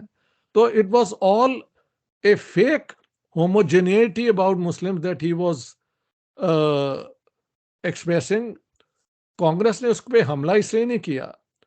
उसकी एक मैं मिसाल दे देता हूँ, लोग बुरा ना मना जाए, मगर if you let me do it, should please go ahead. देखें, हमारे शिया और सुन्नी है ना, तो शिया जो हैं वो खुलफाए राशिदीन को कंडेम करते हैं, तबर्रा कहते हैं, ठीक है। अब सुन्नी जो है वो बदले में रसूलुल्लाह की फैमिली को तो नहीं ना तबर्रा कह सकते। वो यही कहते हैं कि तीनों खलीफा भी जो हैं वो काबिल इज्जत हैं। और इसी तरह मेरे ख्याल से कांग्रेस पार्टी जो है वो सुन्नी पार्टी थी और मुस्लिम लीग जो है वो शिया पार्टी थी। जिन्ना साहब बार बार हिंदुइज्म को अटैक करना, ये बताना, वो बताना, लेकिन Congress could not do that क्योंकि उसकी आइडियोलॉजी में हर किस्म का बंदा था और कई लीडिंग मुसलमान उनके साथी थे with in the party and outside the party. तो उन्होंने इस्लाम पे हमला नहीं ना किया, अंबेडकर ने किया। बट यू डोंट फाइंड, बल्कि जब महात्मा गांधी को बिहार में बुलाया गया, जब पहली हुकूमत बनी है, तो बिहारियों ने पूछा कि हमें हुकूमत बनानी है, वो what is the ideal way to rule. उन्होंने कहा बात सुनो, lord Krishna and lord Ram they are not part of history, so I will not give their example, but prophet Muhammad and caliph Abu Bakr and Umar were ideal rulers, follow them. तो इस हद तक गांधी जी जो हैं उनका एक अप्रोच इंक्लूसिव थी, जी मजहब को इस्तेमाल करते हुए उनके मजहब के अंदर अप्रोच थी कि all roads lead to God. या ये तो तो ये हिंदुइज्म का फर्क सर है। बेसिक बेसिक फलसफा भी यही है कि ऑल रोड्स, एग्जैक्टली। वो आप कोई भी, आपका पाथ अलग हो सकता है, आप अपना मर्जी से, इवन देख से कि you can be a Muslim and you can actually follow Hinduism as well, because they say कि जो इवेंचुअली आपने पहुंचना ब्रह्मा तक है। हाँ, वही वही बात है, मैं वही कह रहा हूँ ना। तो उधर से तो उन्होंने शो किया कि सेकुलर होने का मतलब ये है कि हिंदुस्तान का मुसलमान भी उतना ही इंडियन है जितना कि एक हिंदू है। हाँ जी, हमारे यहाँ तो बिल्कुल इसके बरक्स है, सोच ही बिल्कुल और है। हाँ। तो डॉक्टर साहब ये उन्होंने बड़ा जबरदस्त एक सेंटेंस यूज किया है कि angularities का, कि we should begin to work in that spirit, and in the course of time all these angularities of the majority and minority communities, the Hindu and Muslim, will dumb down. अच्छा, अब इसके बाद आपने बड़ा एक जबरदस्त एक्सप्रेशन दिया है कि did Jinnah tell a noble lie? So I'm asking you sir this, did actually, और आपने किताब में इसका आंसर तो दिया, but I want to hear it from you, कि was, क्या ये 11 अगस्त 1947 एक एक एडवोकेट की, एक वकील की स्पीच की तरह थी, या did he meant what he said? नहीं, what I have written there is कि let's assume that it was meant in the best spirit. In that case, it's a noble lie, जो कि या प्लेटो ने कहा है, प्लेटो ने जी कहा जी है। जी जी बट जी मैंने बिल्कुल। कहा कि उसको बैक करने के लिए फिर कोई और भी तो स्पीचेज होनी चाहिए ना एक नोबल लाई को। हम्म 14 अगस्त को आप बिल्कुल वापस कर देते हैं कि नहीं, अकबर नहीं, होली प्रॉफिट जो है हमारे आइडियल है। और उसके बाद पंजाब के अंदर वो एक ही डिपार्टमेंट आज तक जिन्ना साहब ने कायम किया, और वो था इस्लामिक रिकंस्ट्रक्शन इंस्टीट्यूट, जिसका हेड बनाया उन्होंने अलामा मोहम्मद असद को। आप जाते हैं, अलामा मोहम्मद असद जो हैं बुनियादी तौर पे वो एक ऑस्ट्रियन या हंगेरियन ज्यू थे, हम्म जो जब एंटी सेमिटिज्म फैली है ना यूरोप में, तो वो जी ही बिकेम अ मुस्लिम और इस्लाम के बहुत बड़े आलम बन गए। उनको पाकिस्तान ने सबसे पहले किसी गैर मुस्लिम को अगर सिटीजन बनाया तो उनको बनाया और उनको इसका हेड बना दिया। हम्म और उसको जो इंस्ट्रक्शंस हैं वो ये हैं कि ये जो इंस्टीट्यूट है हमें बताए how to make Pakistan an Islamic political system, how should we have an Islamic economy and Islamic education. ये जिन्ना साहब की इंस्ट्रक्शंस हैं उस इंस्टीट्यूट जी बनाते हुए। ये भी एक आर्गुमेंट है। इसके फिर 25 जनवरी 1948 को कराची बार एसोसिएशन से बात करते हुए उन्होंने कहा, why do you keep on asking me what will be the constitution of Pakistan? The constitution of Pakistan was given 1300 years ago. It will B democratic, ये वो मतलब कि इस्लामिक आइडिया ऑफ डेमोक्रेसी। तो ये सारी जगह पे उन्होंने इस्लाम और डेमोक्रेसी को साथ साथ लेके चले हैं। तो जी मैंने जो आर्ग्यू किया है कि उनकी मेन पोजीशन वही है जो मुस्लिम लीग ने अपनी तरफ से बनाई, हम्म मुस्लिम मॉडर्निज्म। या लेकिन क्योंकि उन्होंने हर किस्म की बात करनी थी और सिर्फ एक रैशनल बात के बाद यू नीड सेंसेशन, तो वहां पे उन्होंने मौलवियों को जो खुली छुट्टी दे दी कि जो मर्जी को हो। और कई जगह पे मसलन उनका 7 सितंबर 1945 को कराची में बयान है, Islam requires every Muslim to study the Quran because the Quran is a complete code of life. It gives us international law, criminal law, civil law, individual law, ये सारी बातें उन्होंने कह दी हैं। सो जी एवरीथिंग विल बी कवर्ड। तो जिन्ना साहब की इस प्योरली इस्लामिक स्पीचेस भी हैं, बट मेन स्पीचेस यही है कि ये एक डेमोक्रेसी होगी but based on Islamic principles. ये मैंने हम्म तो कंसीड किया है। जी What he didn't mean ever was that Pakistan will be a secular state. Hmm He was what he did and got in out of his political uh, campaign was an anti-secular idea of a state, which is a state based on a special religion. हम्म बिल्कुल ठीक है। इन इसमें doctor साहब मुझे एक और चीज आपसे डिस्कस करनी है कि जिन्ना साहब was not a practicing, quintessentially practicing Muslim, लेकिन उनकी जो रिलीजन की अंडरस्टैंडिंग है वो स्पेशली जो इकबाल साहब से उनकी जो कम्युनिकेशन है, इकबाल साहब से उनकी बड़ी खतो किताबत थी। दूसरा अल्लामा गुलाम अहमद परवेज से उनकी काफी उनसियत थी, वो उनको काफी विजिट करते थे। और अल्लामा परवेज का आपको सर ऑफ कोर्स पता होगा कि he has a very different way of looking at religion. So what do you think कि जब उन्होंने रिकंस्ट्रक्शन का इंस्टीट्यूट या अथॉरिटी बनाई, क्या वो इकबाल साहब और अल्लामा परवेज साहब के इस्लामिक फिलॉसफी या उसी फलसफे को फॉलो कर रहे थे, या वो एक क्विंटेसेंशियल जो आजकल ब्रांड ऑफ रिलीजन है जो फॉलो होता है, which is more on the fundamentalist side, वो उसको जी फॉलो करना चाह रहे थे? नहीं, मेरे ख्याल से मैंने यही आर्ग्यू किया है कि वो चाहते थे कि ये इस्लामिक भी हो और किसी तरीके से ये डेमोक्रेटिक भी हो, ये उनका मुझे लगता है मेन है। मैंने कहा लेकिन जिन्ना साहब की क्योंकि स्पीचेस में प्योर इस्लामिस्ट आर्गुमेंट्स भी हैं, तो जो इस्लामिस्ट हैं वो पिक कर लेते हैं, जी समझ गए आप। जी। और वो ये भी कहते हैं, इस्लामिस्ट ये कहते हैं कि अगर प्योर इस्लामिक स्टेट हो तो बेस्ट माइनॉरिटीज को तो हम डिफेंड करते हैं, तो इस्लामिस्ट कहाँ कहते हैं कि हम डेमोक्रेसी नहीं है। वो कहते हैं हम तो ये जो डेमोक्रेसी बनाते हैं उनसे भी बेहतर डेमोक्रेसी है। सो ये आर्गुमेंट को डील करना मुश्किल बड़ा है, बट मेरी प्रेफरेंस यही है जैसे आप कह रहे हैं कि वो जी चाहते थे कि ये इस्लामिक भी हो, बाउंड टू इस्लाम, बट ये एक डेमोक्रेसी भी हो। So that would be a fair way of saying that this must be his preference. What he said and did is a very different thing. But if he had any intention, it was like the way you suggest. But may I point something to you out? जी जी। इकबाल के 13 खत हैं जो don ने भी छाप दिए हैं और मैंने किताब में भी 2 उनमें से खत मेंशन किए। The strange thing is never उनका रिप्लाई, किसी का जवाब, किसी का भी जवाब नहीं है। और मेरे ख्याल से आप अगर मैं आपको खत लिखूं और आप जवाब ना दें तो मैं आपको खत लिखना तो छोड़ दूंगा ना। जी। चलो लेकिन मैं लेकिन लेकिन नहीं, लेकिन बात लेकिन सुने, जी जी जी बात सुने। जी मैं जी जी दूसरा लिखूं आप जवाब ना दें, आप जी। तीसरा लिखूं आप जवाब ना दें, तो जिन्ना साहब के जो जवाब हैं 13 के 13, वो कहाँ हैं? Who has hidden them? Why are they not in the, you see. Jinnah का प्रॉब्लम ये है कि उसका 30 से लेके 34 के जो साल है ना इंग्लैंड, उसमें मैंने 2-3 लोगों को कहा यार उस पर रिसर्च करो। वो हम्म कहते हैं जब हम वहां जाते हैं लाइब्रेरीज में तो we are shooed away, we are hmm not allowed to look into Jinnah's 4 years in England के वो यहाँ क्या करते रहे हैं।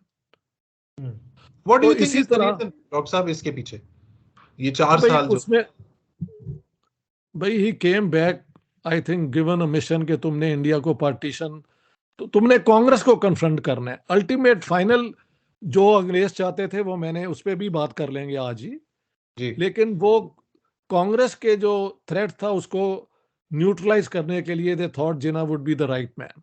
हम्म वरना कौन से ऐसे केस उन्होंने लड़े हैं कि उनके पास एक क्या कहते हैं रोल्स रॉयस भी थी, एक 2-3 घर भी खरीद लिए थे, हम्म और शोफर ड्रिवन कार थी, हम्म और एक नैनी थी जो उनकी बेटी का ख्याल रखती थी, और वो पता नहीं खाना भी सर्व करती थी। वो 4 साल में यार, ऑल वी नो इज के वो प्रिवी काउंसिल के सामने जो ये नवाबों के और महाराजों के नहीं होते प्रिवी पर्सेस हम्म के केस, वही ज्यादातर करते थे। हम्म तो उनमें से कितने पैसे मिल जाते होंगे? हाँ जी। So that is a close chapter, यानी ये सारे जो बैठे हुए हैं इंग्लैंड के अंदर, उनको भी मैंने कहा भाई तुम इतना पार्टीशन पे करते हो, इन 4 सालों पे कुछ नहीं, किसी ने नहीं लिखा। It's a complete blackout. Hmm तो इसी तरह जिन्ना साहब के कई चीजें हैं जो पब्लिक में क्योंकि एविडेंस या डॉक्यूमेंट्स छुपा दिए गए हैं या तबाह कर दिए गए हैं, we don't know much about him. हाँ, एक और बात, सो वो 13 खत कहाँ है, जवाब है या नहीं है? I would not keep on writing to you and write 13 times if I don't get an answer. मुझे तो यही लगता है। हम्म मैं कोई इतना बेशरम आदमी तो नहीं हूं ना कि खत तुम्हें लिखता रहूं और तुम्हारे तरफ से जवाब ही ना आए। कहीं हम्म तो जवाब थे जो डिस्ट्रॉय कर दिए गए हैं या रोक लिए गए हैं। एक बिल्कुल। दूसरी बात, ये जो आप गुलाम अहमद परवेज की बात कर रहे हैं, ये हाईली एग्जैजुरेटेड है। Do you know where he was employed? ये और इनके भाई, गुलाम अहमद परवेज? कहाँ, वेयर वर दे वर्किंग? नहीं sir, I don't have any idea. In the home ministry. यानी ये सीआईडी के काम करते थे। इनकी बैकग्राउंड ये है कि जब क्या कहते हैं यार, वो क्या कहते हैं यार, नेहरू ने 1936 में सोशलिज्म का ऐलान किया है, तो ब्रिटिश इंटेलिजेंस ने कहा कि मुस्लिम लीग के अंदर इस किस्म को हैंडल करने के लिए आप इस्लामिक सोशलिज्म की कोई बात करें। आप चेक कर लेना, डू लाइक दिस, मेरे बात करने के बाद चेक गुलाम अहमद परवेज और देखना आपको होम डिपार्टमेंट में मिल जाएंगे। एंड होम डिपार्टमेंट मींस जो ये इंटरनल सिक्योरिटी की मिनिस्ट्री होती है, तो ही वाज वर्किंग देयर। तो ये भी मैंने आपको बता दिया है। कायदे आजम कितना उन्हें कंसल्ट करते थे, वी डोंट नो, बिकॉज कई लोग इस किस्म के वो क्लेम भी कर देते हैं ताकि उनका जो है ना नाम बड़ा हो जाए। वो कहते हैं कि मोहल्ले का जो गुंडा हो ना, उसकी कोशिश होती है कि थानेदार अगर आ जाए गली में तो किसी तरीके से ਉਹਦੇ ਮੋਢੇ ਤੇ ਹੱਥ ਰੱਖ ਕੇ ਤੇ ਦਿਖਾ ਦੇਣ मोहल्ले ਨੂੰ। हाँ, ये वो वाली बात भी है। सो वी डोंट नो कि इनकी क्या रिलेशनशिप थी और वो कोई मिले भी हैं या नहीं मिले। अलबत्ता जिन्ना साहब ने not during the life time of Iqbal, that's very interesting, उनकी डेथ के बाद जब भी इकबाल डे हुआ है तो उनका बयान जो है, और वो मैंने किताब में दे दिया है, उन्होंने एक ही बंदे को माना है और वो इकबाल को माना है। बिल्कुल। हालांकि मैंने ये शो किया है कि इकबाल ने पाकिस्तान का आइडिया दे के विड्रॉ भी कर लिया था, तो एक्चुअल जो उन्होंने बातें की हैं ना 22 मार्च 1940 के बाद जितने भी आर्गुमेंट्स हैं वो चौधरी रहमत अली की आर्गुमेंट्स हैं। बट चौधरी रहमत अली का सोर्स उन्होंने कभी रिकग्नाइज नहीं किया कि ये एक के बाद एक आर्गुमेंट जो मैं दे रहा हूं, ये तो सारी बातें चौधरी रहमत अली कर गए। तो जिन्ना साहब was not very good at acknowledging कि किसका उन पे क्या असर है, और अगर करते थे तो अपनी पसंद से करते थे। इकबाल का तो मान लिया, लेकिन रहमत अली जिसकी आर्गुमेंट्स उन्होंने इस्तेमाल की हैं पॉलिटिकली, उसका जिक्र नहीं किया। बात मेरे ज़हन में आ रही है कि आपने कहा 1930 से 34 तक इट्स ड्यूबियस वेयर जिन्ना साहब was, and you said he was sent back to neutralize the power of Congress, right? I am saying this is my assumption, but I have no way of proving it. हाँ, that's an assumption. So इस assumption को अगर हम for example समझे कि ये truth है, तो फिर जिन्ना साहब को जब पाकिस्तान मिला तो फिर उनको ये स्टेटमेंट नहीं देनी चाहिए थी कि I got a moth eaten Pakistan. हाँ, बात ये है कि बिल्ली जो है वो क्या कहते हैं यार, शेर को सब चीजें सिखा देती है दरख्त पे चढ़ना नहीं सिखाती। आपका क्या मतलब है कि अगर अंग्रेजों ने जिन्ना साहब को ये ड्यूटी दी थी तो उनकी मर्जी पे ड्यूटी दी थी, अपने तरीके से वो सारों से काम लेते थे यार। ये तो कमाल है अंग्रेज का ना, ये तो मानो तुम। लेकिन डॉक्टर साहब ये एक बात बताएं कि if your assumption is true, तो फिर तो ये सारा आर्गुमेंट नल एंड वॉइड हो जाता है। Let me qualify like this. एक और भी मेरे दोस्त हैं, वो शायद ऑक्सफोर्ड में ही रहते हैं, लेकिन क्योंकि ये एनेक्डोटल चीजें हैं ना, जो इस हद तक एनेक्डोटल है कि they are, you can't include them in a book, मैं यानी अपना फैसला भी करना पड़ता है जी। वो कहते हैं कि वोकिंग की मस्जिद में जो basically Ahmadiyya community Lahori party ने बनाई थी, वहां पे कुछ मुसलमान आने शुरू हो गए थे जहां पे अंग्रेज भी आते थे। ओके, तो जिन्ना साहब भी आया करते थे।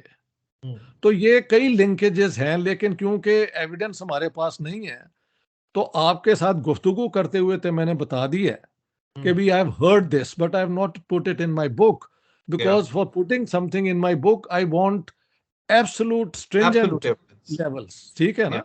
लेकिन क्योंकि आप सवाल कर रहे हैं तो मैं जिस तरह मुझे इंफॉर्मेशन है मैं आपके साथ शेयर कर रहा हूँ।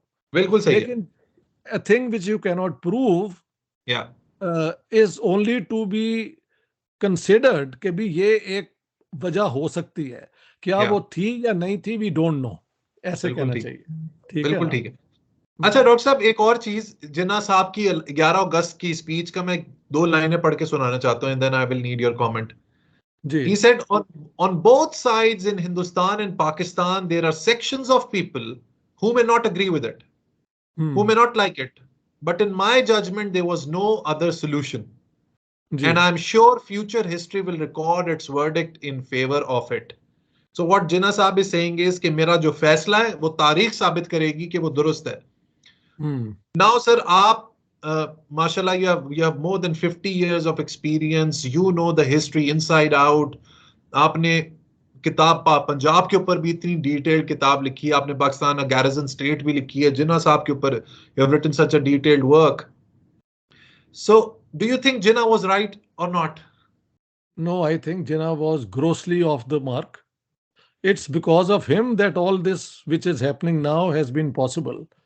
In a united India, now let me give you the alternative. एक तो मेरी पोजीशन है ना, मैं जमीयत उलमा हिंद की बात कर रहा हूँ, मजलिस अहरार की बात कर रहा हूँ, खाकसारों की बात कर रहा हूँ, खुदाई खिदमतगार की बात कर रहा हूँ, मैं बात कर रहा हूँ ये इत्तेहाद पार्टी ऑफ अल्लाह बख्श सुमरू और मुसलमानों की जो तंजीमें जो थी इनकी अंसारी जो हैं वीवर्स की और शिया कॉन्फ्रेंस अहले हदीस, इन सारों की एक कॉन्फ्रेंस भी है अप्रैल 1940 में जिसका मैंने पूरा जिक्र किया है.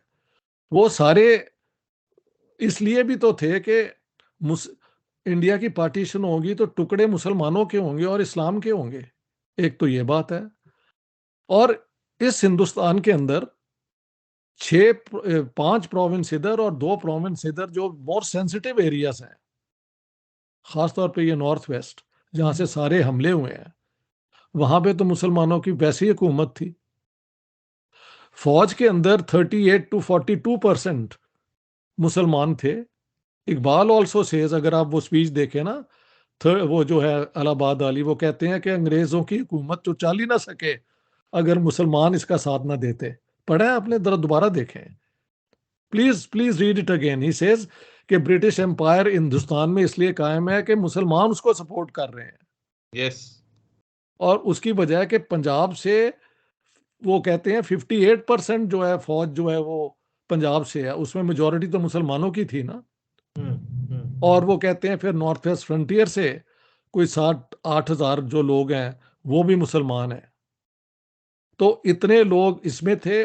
When we come to the police, Punjab की पॉपुलेशन थी 47 से पहले. अगर हम प्रिंसली स्टेट्स को इंक्लूड कर लें, करने की जरूरत नहीं है, उनको एक्सक्लूड कर लें तो 57.1%. लेकिन पंजाब में 73% ऑफ द पुलिस वाज मुस्लिम. सिंध के अंदर तो लोग बल्कि यूपी से ला के पुलिस में वहां रखे हुए थे, वहां पे भी मुसलमान थे. यूपी के अंदर जहां परसेंटेज मुसलमानों की 14% थी, 40% ऑफ द पुलिस वाज मुस्लिम. अंग्रेज जो हैं, क्योंकि मुगलों से उन्होंने हुकूमत ली थी तो मुसलमानों को साथ मिला लिया था हुकूमत के अंदर. तो जो स्टेट ऑर्गन्स होते हैं, अगर मार्क्सिस्ट थ्योरी आपने पढ़ी है, आइडियोलॉजिकल एपरेटिसेस एंड द रिप्रेसिव जो होते हैं, तो रिप्रेसिव ऑर्गन्स में तो मुसलमान ओवर रिप्रेजेंटेड थे. तो ऐसे ग्रुप को जो स्टेट में ओवर रिप्रेजेंटेड हो, जिसके 2 सेंसिटिव इलाकों में मेजॉरिटी हो, और जब कांग्रेस की आइडियोलॉजी नहीं थी हिंदू स्टेट बनाने की, तो अगर हम वो सारे मिलके रहते तो ये जो है आज बीजेपी का 80% हिंदू होना, ये कभी मुमकिन हो सकता था? तो मैं तो कहता हूं कि ये 2 नेशन थ्योरी पाकिस्तान का क्रिएशन, और उसके बाद भी अगर दोस्ती कर लेते तो अच्छा था. इन्होंने 4 जंगें उन पे कर दी. अफगान जिहाद के बाद टेररिज्म करवाई, बॉम्बे तक चले गए, हाँ जी, उनकी पार्लियामेंट तक चले गए. तो फिर हिंदुओं में रिएक्शन नहीं था ना. So it is because of Jinnah's 2 nation theory that you have an India now trying to emulate Pakistan. That's the way I look at it. I hope So, I've answered your so, question. sir, in simplest terms, that means your point of view is that partition was not something desirable. It didn't work out. It didn't work out. Aren't we bankrupt now? You know it better than me. Karachi में रहते हुए क्या हाल है हमारा? जी, आपने खुद ही कहा कि नेहरू ने और उन्होंने मिलके साइंस टेक्नोलॉजी पे जोर दिया है जी. हमने यहाँ पे मौलवियों को जोर दिया कि आप फतवे देते रहें और एक दूसरे को काफिर और ये कहते रहें, उसके ऊपर हमने जोर दिया। हमने अपने गवर्नर को गोली मरवा दी अपने बॉडीगार्ड से, और उसका नमाज जनाजा नहीं थे पढ़ाने को तैयार उसके अपने कुलीग। ये किस मुल्क में होता है यार, कि आपकी गवर्नर जो है उसका बॉडीगार्ड उसको मार दे। तो ये जरदारी भी उसके अंदर आने को तैयार नहीं था, जिसका वो पार्टी का वो बंदा था। तो जो लाहौर में जो मौलवी लेके आए थे, वो पता नहीं कोई इनका, he was not the main मौलवी। बादशाह मस्जिद के मौलवी ने रिफ्यूज कर दिया था कि मैंने इसका नमाज जनाजा नहीं पढ़ाना। तो आपके सामने सारा रिकॉर्ड है।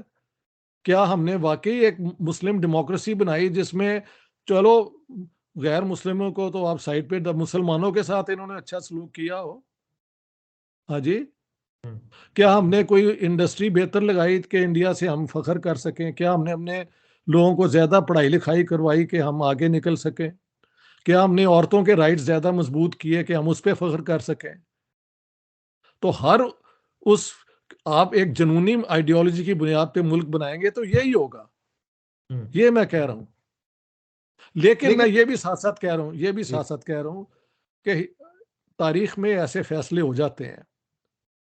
अब ये दो मुल्क हैं और ये दो ही रहे तो बेहतर है। इनमें बिल्कुल। दोस्ती हो जाए, नॉर्मल रिलेशंस हो जाएं, उसके बाद 100 साल के बाद एक और रिश्ता बने तो ठीक है, ना बने तब भी ठीक है। लेकिन हर रोज नफरत जो है उधर से और इधर से जो आती है, that does so much harm to our minds. Agreed. You know it and I know it, और इसकी अग्रीड। कोई जरूरत नहीं है। अग्रीड। लेकिन डॉक्टर साहब, despite hmm. Of all the problems, हम लोग बैंकरप्ट हैं, poverty is at an all time high, human development index is at an all time low, literacy ji. rate बर्बाद है, rich poor का गैप इतना ज्यादा है। अगर आज हम एक एक रेफरेंडम करवाते हैं हम्म। पाकिस्तान से, या सिंपल सवाल कि डियर पाकिस्तानीज, मेरे प्यारे पाकिस्तानियों, क्या आप वापस इंडिया में शामिल होना चाहोगे? 100% रिजल्ट आएगा no. So in that case the premise doesn't hold value, what you are saying. No, let me put it the other way around. Let's put the same question to India if they want Pakistan back. They will not want Pakistan back as well. So, उसकी वजह है कि after the two came into being, जो जी। Relationship रहा है वो इतना bitter है, वो इतना सावर है कि अब इट इज टू लेट। यही मैंने इसीलिए आपके सवाल से पहले ही कह दिया कि ये दो मुल्क अब कायम रहे। जी। क्योंकि 47 में अगर एक और किस्म का हिंदुस्तान बनता, जो सेकुलर होता, जो इंक्लूसिव होता, और जिसमें मर्दों और औरतों के राइट्स ह्यूमन राइट्स की बुनियाद पे बनाए जाते, तो वो एक और किस्म का होना था, वो नहीं बन सका। जो इंडिया में बन गया, अब वो अगर वो उसे बचा लें तो ये उनकी बड़ी बात है। हम्म। हमने तो अपना सत्यानाश कर लिया है ना। सो हम्म। अब पाकिस्तान के अंदर you and I can make an effort to make people realise या। कि भी ये मुल्क कायम है। ये 230 मिलियन का मुल्क है। मैंने कहा भी है कि despite all my criticism and objection, अगर पाकिस्तान पे कोई मुल्क हमला करता है तो मैं और मेरे दोनों बेटे आके we will defend Pakistan. Hmm. I don't want Pakistan to be attacked by a foreign power. Similarly, I don't want Pakistan to be a base for the export of terrorism. So my hmm. position is universal and consistent. These two states Absolutely. are there. जो हो गया सो हो गया। बिल्कुल। अब इनको इनको normalise करना जो है ना, ये आपका और मेरा काम है। बिल्कुल। अच्छा डॉक्टर ये साहब, है। एक बात बताएं जी। कि सेकुलरिज्म, अनफॉर्चुनेटली पाकिस्तान में एक लोग समझ नहीं पाते सेकुलरिज्म को, लादीनियत समझा जाता है। हालांकि secularism in its very simple is के आप रिलीजन को स्टेटहुड से अलहदा रखें, रियासत को जी। जो है रिलीजन से, it it is indifferent to religion. जी। एक बात बताएं डॉक्टर साहब, मैं लास्ट ईयर जॉर्डन भी था, I went to Turkey as well, Azerbaijan भी गया, मैं मलेशिया भी गया। आजरबाईजान तो डिक्लेयर्ड सेकुलर मुल्क है। जी। टर्की आप जाएं sir, it's almost a secular country. Malaysia, it's almost a secular. Jordan में हाँ थोड़े बहुत, थोड़ा I found it a little bit more on on the staunch side. लेकिन मेरी ऑब्जर्वेशन है कि ये जो मुसलमान मुल्क हैं, जो जिन्होंने स्टेटहुड को रिलीजन से अलहदा कर दिया, उनकी परवान बिल्कुल अलग है। अच्छी बात सो है, बिल्कुल सो सही है। ऐसे ही है ना? बिल्कुल सो सही है। अगर हम सिर्फ numbers, facts, figures, GDP, economic growth, poverty alleviation, elevation of human development, उसके हिसाब से बात करें, so what do you think कि अगर पाकिस्तान सेकुलर स्टेट होता जिसमें हम लोग लोगों की इक्वालिटी रखते based on the quality of people rather than the faith that they follow, तो क्या पाकिस्तान की ट्रेजेक्टरी बिल्कुल मुख्तलिफ ना होती? मेरी आर्गुमेंट ये है कि ये पाकिस्तान सेकुलर हो ही नहीं था सकता जिस बुनियादों पे ये बना है और जिस तरह बना है।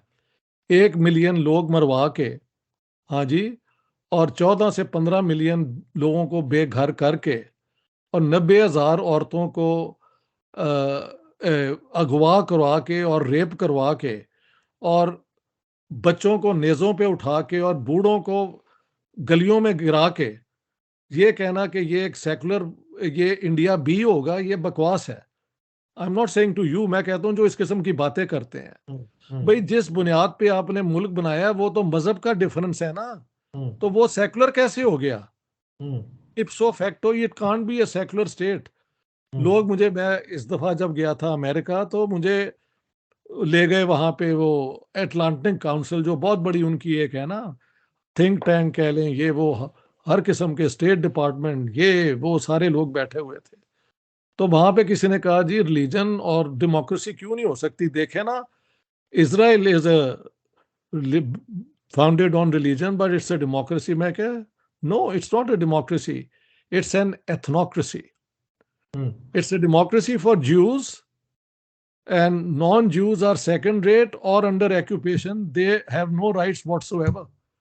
So Israel is not an example of a democracy in my opinion. तो वो दंग से रह गए।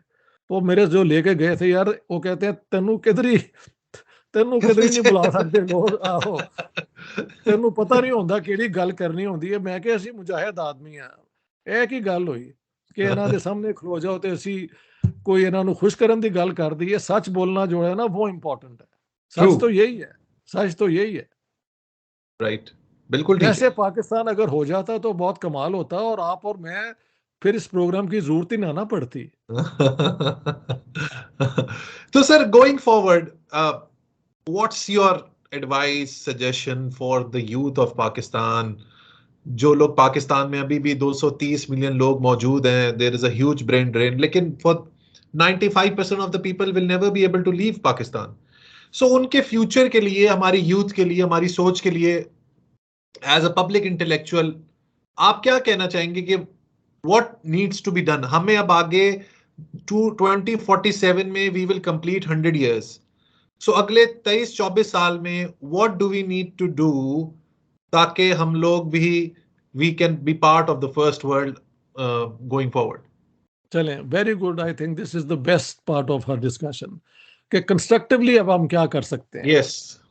मैं समझता हूँ कि हमारे यूथ इंटेलेक्चुअल्स, आप जैसे न्यूज़पेपर्स में जो मीडिया में लोग काम करते हैं, ये लोग वो हैं जिनको लोग देखते हैं, उनकी बात सुनते हैं। हाँ जी, पॉलिटिशियंस हमारे रोटन हैं। हाँ जी, I have no faith in them.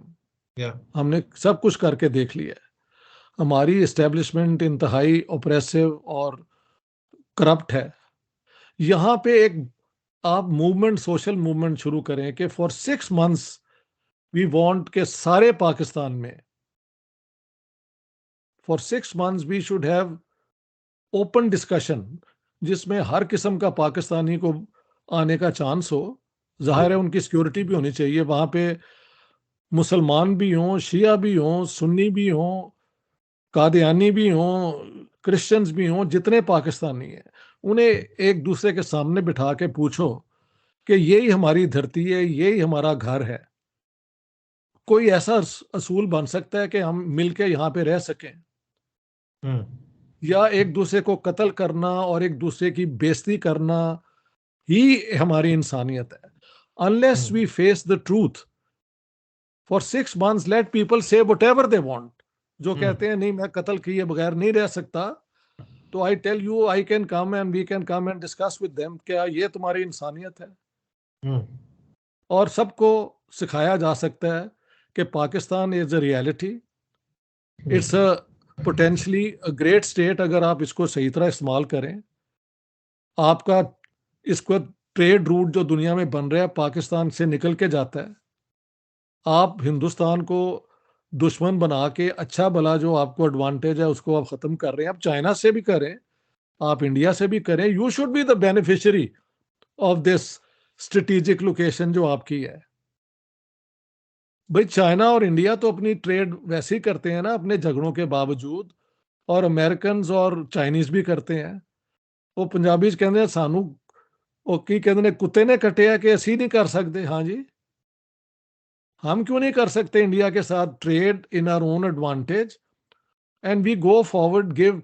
Punjab में हमारी एक वो है राजमोहन गांधी, ग्रैंडसन ऑफ महात्मा गांधी, उनकी एक किताब है फ्रॉम औरंगजेब टू माउंटबेटन। उनके लास्ट चैप्टर में उन्होंने कहा है कि पंजाब का इतना पोटेंशियल है, अगर ये दोनों मिलके अपनी ट्रेड शुरू कर दे तो they would be the engine of growth for the whole of subcontinent. Yeah, हमने वो absolutely. सारे सारे दरवाजे बंद किए हुए हैं, व्हाट फॉर? के रियाज मलक रियाज जैसे लोग और ये करप्ट जनरल जो हैं वो ये हाउसिंग सोसाइटी बना के तो अपनी मौजें करते हैं। इसलिए बनाया था, इसलिए ये पाकिस्तान है। Hmm. तो we have to have an open discussion for 6 months in Pakistan. Can we live together in dignity and in acceptance of each other while whatever our religion, Hmm. our sect? उसमें आप कोड ऑफ एथिक्स भी बना सकते हैं कि ये चीजें हो सकती हैं, ये नहीं हो सकती। Hmm. मैंने अपने शिया दोस्तों को कहा यार, इमाम हुसैन का आप दुख करना चाहते हैं तो उनके लिए पूरा इंतजाम सिक्योरिटी होनी चाहिए। ये नहीं कि हर दफा मुहर्रम पे पूरी फौज और पूरी पुलिस आ जाती है। यार ये क्या मुल्क है? लेकिन साथ साथ तबर्रा कहना खुलफाए राशिदीन के खिलाफ जो है, you will have to give it up privately, जो मर्जी कहो। Hmm. और सुन्नी जो है वो इमाम हुसैन के शहादत की इज्जत ही करते हैं, बल्कि पार्टीशन से पहले हिंदू और सिख लाहौर के जो हैं वो पूरे मुहर्रम के इशू में, और सुन्नी जो हैं जी. वो सबीलें लगाते थे। तो ये मिलजुल के एक होता था। हमने वो सारा पाकिस्तान बनाने के बाद क्या किया है कि Hmm. मुहर्रम का जुलूस जो है उसके ऊपर ये झगड़ा हो जाता है। तो on what basis have we learned to live together even as Muslims? Not at all. हमने वो पागलों के किस्म के मौलवी जो हैं उनको दे दिया है। वो मसलन I will give you an example. ये खादिम हुसैन रिजवी जो अब तो ही इज डेड ना, उसका आप बयान देख लें कि कौन कहता है जी कि रसूल अल्लाह के इस्लाम जड़ा है वो अमन दा मजहब है। रसूल अल्लाह दे नाल ते 48 बंदे सन मक्के च, ਉਹ ਤੇ ਜਦੋਂ मदीने आए थे हुकूमत बनाई थे तद इस्लाम फैले। अब ये लोग कहते हैं कि इस्लाम तो अमन का मजहब ही नहीं है, ये तो है अपना फौजों का और कॉन्क्वेस्ट का। यार वो एक दौर गुजर गया 7वीं सदी में, वो हो गया, अब नहीं हो सकता। इनको ये अकल की बात, ये मौलवी जो हैं दे आर नथिंग। मैं तो खुद जाके जुमे रात को मौलवी को खाना दे के आता रहा हूँ। ये मौलवी का कोई स्टेटस नहीं था, उसको इतना हवा बना दिया, उसको गन्स इस्तेमाल करनी और गुंडागर्दी जो है ये हमारी स्टेट ने की है। Hmm. All that has to be weeded out if Pakistan is to be, like you, a part of the 21st century and a forward moving society. Yeah. ये हो सकता है, ये बिल्कुल हो सकता है। Hmm. For me Pakistan is not a lost case. मैं बल्कि इंडिया में एक लड़ाई भी हो गई, उन्होंने कहा कि ये फेल स्टेट है। Hmm. मैंने कहा इट्स अ फेलिंग स्टेट, उस पर Hmm. तकरार भी हो गई। Hmm. मैंने I try to defend Pakistan by saying failing it's a process. उन्होंने कहा नहीं फेल्ड है। Hmm. So I am saying failing को तो आप रिवर्स कर सकते हैं, फेल बिल्कुल को कर आप नहीं सकते कर सकते। हाँ। बिल्कुल कर तो सकते ये ओपन डिस्कशन होगी, उसमें आप इंटेलेक्चुअल्स को जो पाकिस्तान के इम्पेकेबल, जिन्होंने जिनका record as academics, as bankers, as industrialist, as writers, उनको लेके आए, उन्हें कहें आप हमें ओपनली डिस्कस करके बताएं कि कैसे ये एक इंसान दोस्त मुल्क बन सकता है। Hmm. और लोगों को ओपन 6 महीने आप करने दें, I tell you you will get a different Pakistan. Hmm. I think election that's के जरिए, I am not against elections. Hmm. शायद अगर इलेक्शन से अगर ये हो सकता है तो इवन बेटर, लेकिन क्योंकि 76 साल में नहीं हुआ तो ये एक सिस्टम है अलबत्ता इस्तेमाल करने का। एक और मेरे जेहन में जी है जी जी जी डॉक्टर साहब. कि टर्की के मुताबिक अगर ये मुसलमानों का है ना, मतलब Turkey is a secular state लेकिन मुसलमानों की सेकुलर स्टेट है, Hmm. तो उन्होंने इस्लाम को क्या किया है, they have brought it under the ministry of religious affairs, so it's a part of the, और जो मौलवी है वहां का वो स्टेट का एम्प्लॉय है। कोई आम मौलवी जो है ना, ये मौलवियां ये मस्जिदें बना के तो ये जमीन लूट ली, ये लैंड ग्रैबिंग के चक्कर में भी पड़े रहते हैं। हाँ जी, all that has to come to an end. सारे मौलवी जो हैं वो स्टेट के एम्प्लॉय हो जाएं और उनको एक रीजनेबल तनख्वाह मिले ताकि ये अपना जमीर ना बेचें। ठीक है, and then the state, it's a secular state but it's a state of Muslims, it can still use the Friday खुतबा जो टर्की में होता है, जो ये मिनिस्ट्री ऑफ रिलीजियस अफेयर्स भेजती है कि भाई ये आपने कहना है, तो ये फतवा देने का जो राइट है ना मौलवियों का वो छीन लो, इसे क्रिमिनलाइज कर दो। अगर ये मुसलमानों की स्टेट है लेकिन सेकुलर है as much as it can be, तो वो ठीक है, उसमें आप नमाज अपने तरीके से पढ़ें, शिया जाफरी तरीके से अपनी मसाजिद में पढ़ें, सुन्नी सुन्नी तरीके से पढ़ें, और ये जो कादियानी हैं और क्रिश्चियंस हैं और ये सारे, इनको अंडर जो राइट्स हैं एज सिटीजन वो पूरे दें। आप दो तीन चीजें इनके लिए मना कर दें, they can't be president of Pakistan, they can't be this that, ठीक है, ऐसे हो जाता है, but the rest can be made as secular as possible. So that's the way I think a Muslim state like Pakistan society can be secular. It cannot be secular in the Western sense. India में secularism जो है वो भी अलग है।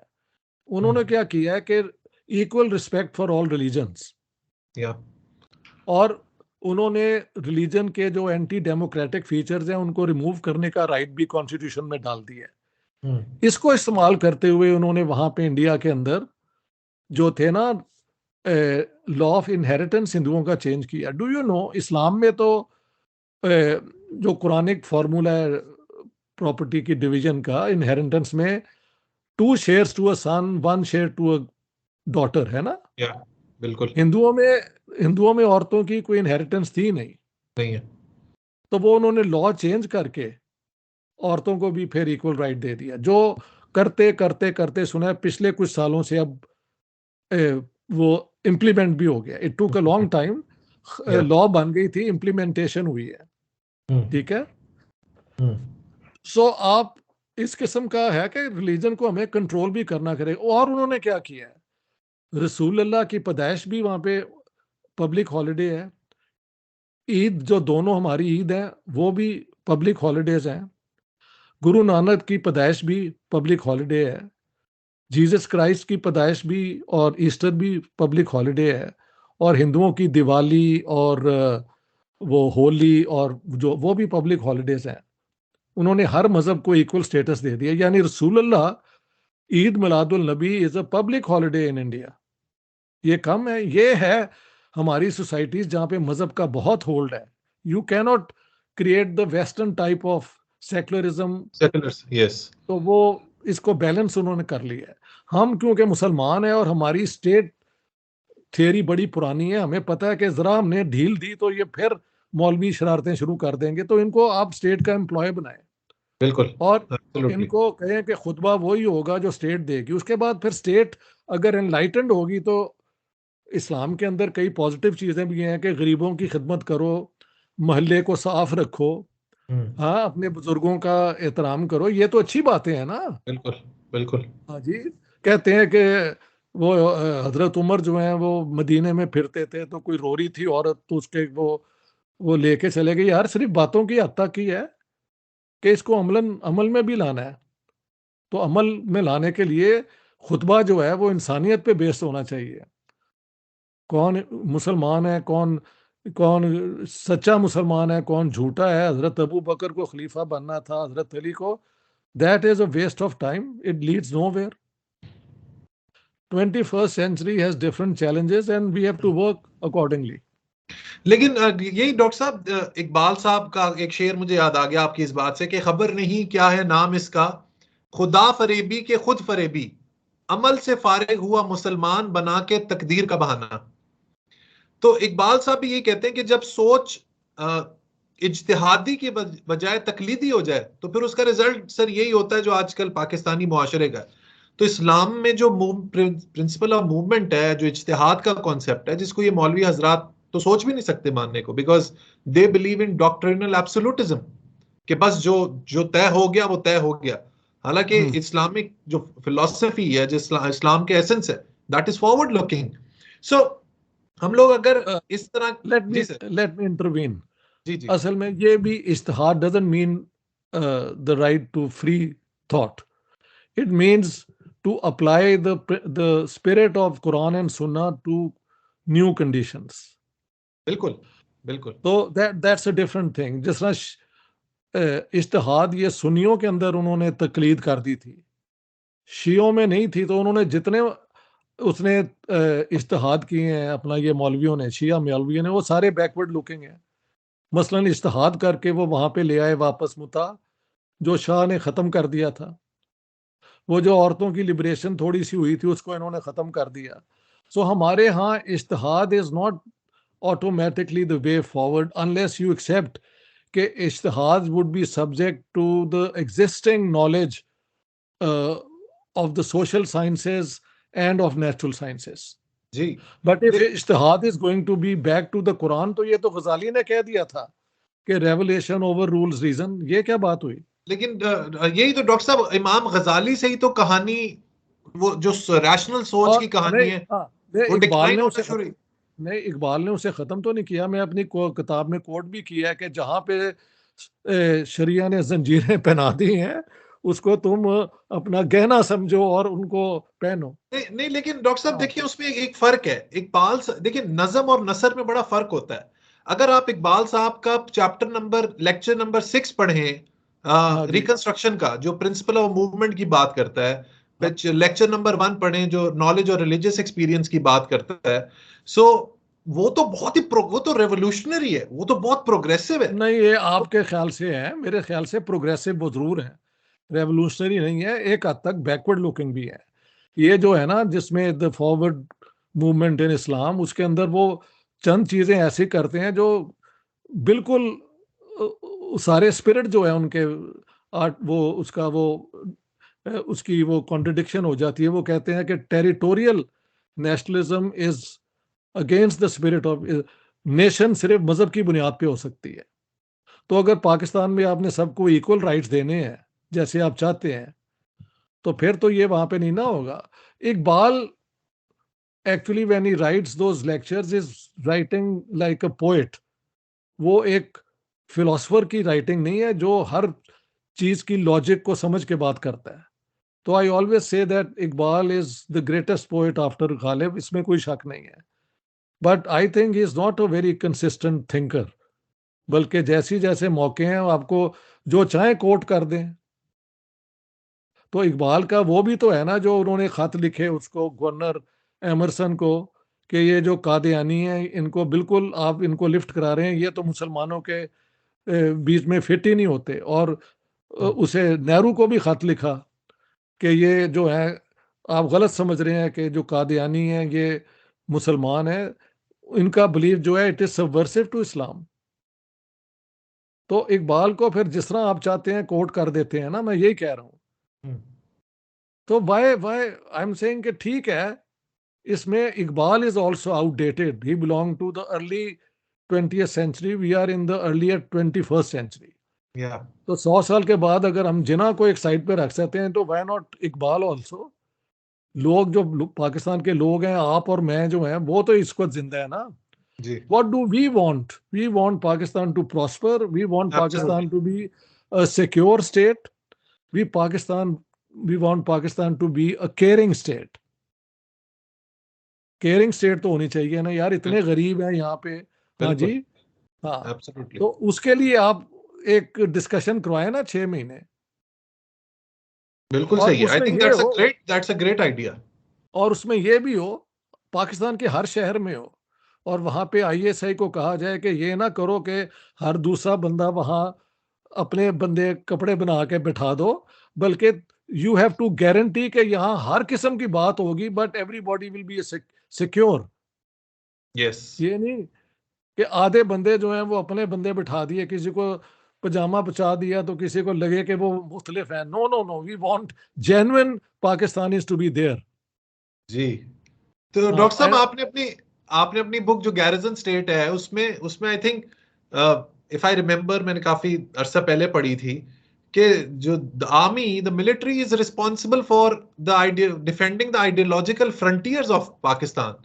तो मुझे हाँ एक जी। बात बताएं कि अगर हम इस तरह की एक निशिस्त करते हैं, समझे, मैं एक इनिशिएटिव लेता हूं, मैं कहता हूं डॉक्टर साहब आए, परवेज वुड भाई से बात करते हैं हम लोग, डॉक्टर तैमूर रहमान से बात करते हैं हम लोग, बाकी जो पब्लिक इंटेलेक्चुअल्स हैं उनसे बात करते हैं, हम कहते हैं कि हम लोग 6 महीने रिगरस डिबेट करेंगे, हम लोग हर सोसाइटी के हर स्ट्राटा से लोगों को बुलाएंगे। What do you think the response of military will be? They know वो they that's will they that's promote free thinking? no, the question is, in Pakistan everything must revert to the establishment. जी। तो मैं ये कह रहा हूं कि ये अगर ये नहीं करेंगे तो फिर आप वाला और मेरा फॉर्मूला इस्तेमाल नहीं ना हो सकता। नहीं हो सकता, बिल्कुल तो बिल्कुल। किसी तरीके से इनको कन्विंस करना चाहिए कि भाई ये पाकिस्तान नहीं चल सकता। हम्म। हाँ, अब इसको अगर आपने चलाना है, वी आर विथ यू, हमें मौका दो, हम सब मिलके वहां पे आप जमात इस्लामी के भी लीडर्स को बुलाएं, आप बाकी मौलवियों को भी बुलाएं, आप जमात अहमदिया के लोगों को भी बुलाएं। Let every Pakistani be represented there hmm. And then we create questions for them कि ये सवालों का जवाब दो हमें कि ये अगर हम सबका मुल्क है तो वो किन बुनियादों पे हम एक दूसरे से प्यार मोहब्बत से रह सकते हैं, क्या हमारी ड्यूटीज हैं, क्या हमारे राइट्स हैं, क्या हम्म। हमें करना चाहिए, क्या ये क्या ये क्या ये जरूरी है कि कोई कन्वर्ट हो हमारे मजहब को before his humanity is accepted? तो हम फिर आर्ग्यू कर सकते हैं। तो क्या फिर इंडिया के अंदर अगर वो कहें कि जिस तरह अभी ये दो उनके, मैंने कहीं कहा भी है कि ये दो फास्ट बॉलर जो थे उनके, सिराज और शामी, शाम। हाँ, हमने यहाँ पे जो बेचारे कोई गैर मुस्लिम आया, एक को वो कर कर के मुसलमान कर लिया, दूसरा भाग ही गया दिनेश है, है। तो मैंने कहा अगर वो कहें कि भी पहले घर वापसी करो, पहले हिंदू हो before you play for India, तो यहाँ जी। पे क्या शोर मच जाएगा, और इस्लाम खतरे में, मुसलमानों पे जुल्म। तो मैंने कहा you can't apply two standards, अपने लिए कुछ और किसी के लिए कुछ। पाकिस्तानियों का सबसे बड़ा प्रॉब्लम तो यही है ना, मसलन जिस तरह आप अभी कह रहे थे, देखा नहीं इंडिया के अंदर ये हो रहा है, तुम कहते हो सेकुलर स्टेट है, वो तो सेकुलर नहीं है, वो तो हिंदुओं की स्टेट है। तो फिर मैं कहता हूँ ਇਹਦਾ मतलब है फिर सेकुलर होनी चाहिए थी। हाँ जी, जो कहते ने फिर सेकुलर हो गए। तो मैंने कहा यार अगर पाकिस्तान को हम सेकुलर कर लें तो व्हाट्स रॉन्ग? ਉਹ यार की गल कर रहे हैं, साडा अपना इस्लामी निज़ाम है। अब you can't deal with this people, you can't deal with these people, that's not possible. Yes. So this can only be sorted out in a public open debate where everybody is free and guaranteed कि जो वो कहेगा वो उसकी वो उसका total freedom होगा, कोई उसकी जान के पीछे नहीं जाएगा, और उसमें से जो फिर प्रिंसिपल्स हम डिराइव करेंगे उसकी बुनियाद पे फिर हम अपनी कॉन्स्टिट्यूशन वो सारी बना सकते हैं। I think that's a fantastic idea. Um, I hope that sense prevails and things move in the right direction. But मैं डॉक्टर साहब इस बात पे तो आपसे बिल्कुल completely agree करता हूँ that we need to rethink, rewire, retool. मैं तो अक्सर कहता हूँ हमें national intellectual audit की जरूरत है.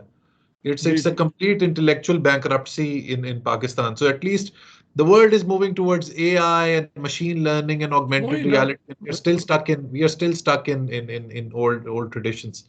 So Dr. Saab, thank you so much. It has been a great uh, rendezvous with you. बड़ा मजा आया. And especially मैं हमेशा आप जैसे लोगों के बारे में कहता हूँ कि people like you are the need of the society of Pakistan. Pakistan को डॉक्टर इश्तियाक अहमद जैसे लोगों की जरूरत है. And thankfully, thanks to internet, कि आप स्वीडन में बैठे हुए भी पाकिस्तान से कनेक्टेड हैं, और दिल से तो आप पाकिस्तान से ऑफ कोर्स कनेक्टेड हैं ही. We need more people like you and we need your thought, people like you whose thought is progressive and modern. I want के लोग समझे. And if people do not agree, for example हमारी कुछ बातों से लोग बिल्कुल डिसएग्री करते हैं, हाँ तो ठीक इट है। इट इट बिल्कुल ठीक है. इसमें कोई जरूरत नहीं है कि आपने अग्री करना है हर चीज से. So that's okay. नहीं, मैं ये कहना चाहता था कि पिछले दिनों में पाकिस्तान होके आया हूँ 9 जी। हफ्ते। जी। तो ये मुझे कहना, मैंने इंडिया में भी कहा कि यार आप इतना डराते हैं लोगों को, ये है। मुझे कोई आईएसआई ने ना फोन किया है ना तंग किया है, मैं फ्रीली अपनी बात करता रहता हूँ। जी। कहा है मैंने की है हर जगह पे। तो जी। इसका मतलब पाकिस्तान में स्कोप है कि आप बात कर सकते हैं। बिल्कुल स्कोप ऑल है। दे डोंट वांट इज कि कोई फॉरेन एजेंट यहाँ पे आके पाकिस्तान को नुकसान पहुंचाए। वो जी। मुझे भी समझ आता है। जी। अगर मैं फॉरेन एजेंट हूँ तो why would Pakistan tolerate me? Yes, agreed. But I बिल्कुल। can, but I can have a critical view about what they are doing in Pakistan, and I do it with the best of intentions. इतनी Yes. अकल पाकिस्तान के वो जो है ना establishment को भी है कि ऐसे बिल्कुल लोगों की भी जरूरत है। बिल्कुल सही कह रहे हैं। बिल्कुल सही कह रहे हैं doctor sahab. With that I want to request the audience के ये जो जिन्ना साहब पर बुक लिखी है डॉक्टर इश्तियाक ने, इसको जरूर बाय करें। एंड इट्स हिस्ट्री के बारे में कहते हैं ना कि people who do not learn from the mistakes of history are forced to repeat them. Oh, I didn't knew that. इसका इसका उर्दू तर्जमा भी हो गया है। ये वाह, क्या वैनगार्ड बात ने है। छापी है, वैनगार्ड ने छापी है, वैनगार्ड ने। जबरदस्त, जबरदस्त। ये वैनगार्ड ने छापी है। और जो जो अंग्रेजी में उन्हें दिक्कत होती है वो उर्दू वाले ले लें। जिन्ना बहुत जबरदस्त, ये तो बहुत कामयाबी अच्छा हो गया।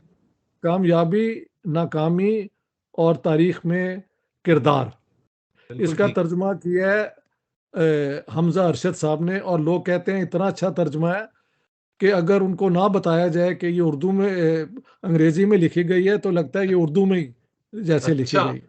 वाह, तो आई क्या स्ट्रांगली बात। रिकमेंड कि अपनी ये भी आ चुकी है, लिहाजा I have done my duty. दोनों में ये वेरी है। नाइस, वेरी ठीक नाइस, है, thank very you so nice. Much. Thank you doctor साहब। डॉक्टर साहब, बस आखिरी सवाल, अब आप फ्यूचर में क्या अब आपकी क्या आपने अपने गोल्स एंड आइडियाज क्या रखे हुए हैं आपके इन द नेक्स्ट 2-3 इयर्स? अल्लाह आपको लंबी जिंदगी दे। आपके क्या कोई नई किताब के ऊपर काम कर रहे हैं? व्हाट्स जी, नेक्स्ट फॉर डॉक्टर इश्तियाक? एक किताब पे मैं काम कर रहा हूँ, वो है the partitions of India, Punjab and Bengal. एक तो थी ना पूरी जिना की background. I want to put on record कि किस पार्टी की क्या पोजीशन थी पार्टीशन पे, हम्म। किस लीडर का क्या क्या पोजीशन थी, ताकि ये डिबेट एग्जॉस्ट ही हो जाए कि ये किसने क्या। ये जो होता रहता है नहीं, जिना उसने तो ये कहा था, उसने ये कहा था। I hmm. Want to bring that, वो क्या कहते हैं, to a closure as far as I can manage. तो ये राइट। मेरी किताब आएगी। ये इतनी मोटी किताब नहीं होगी, it will be limited to that period okay. Around the partition. ठीक ओके। है, तो that's the book I am working on. As far as Pakistan is concerned, अगर वो कभी मुझे इनवाइट करें कि भी आप आके हमें एडवाइस करें या कुछ करें, तो I can always do that. ठीक है ना? फैंटास्टिक। हाँ बिल्कुल। जी।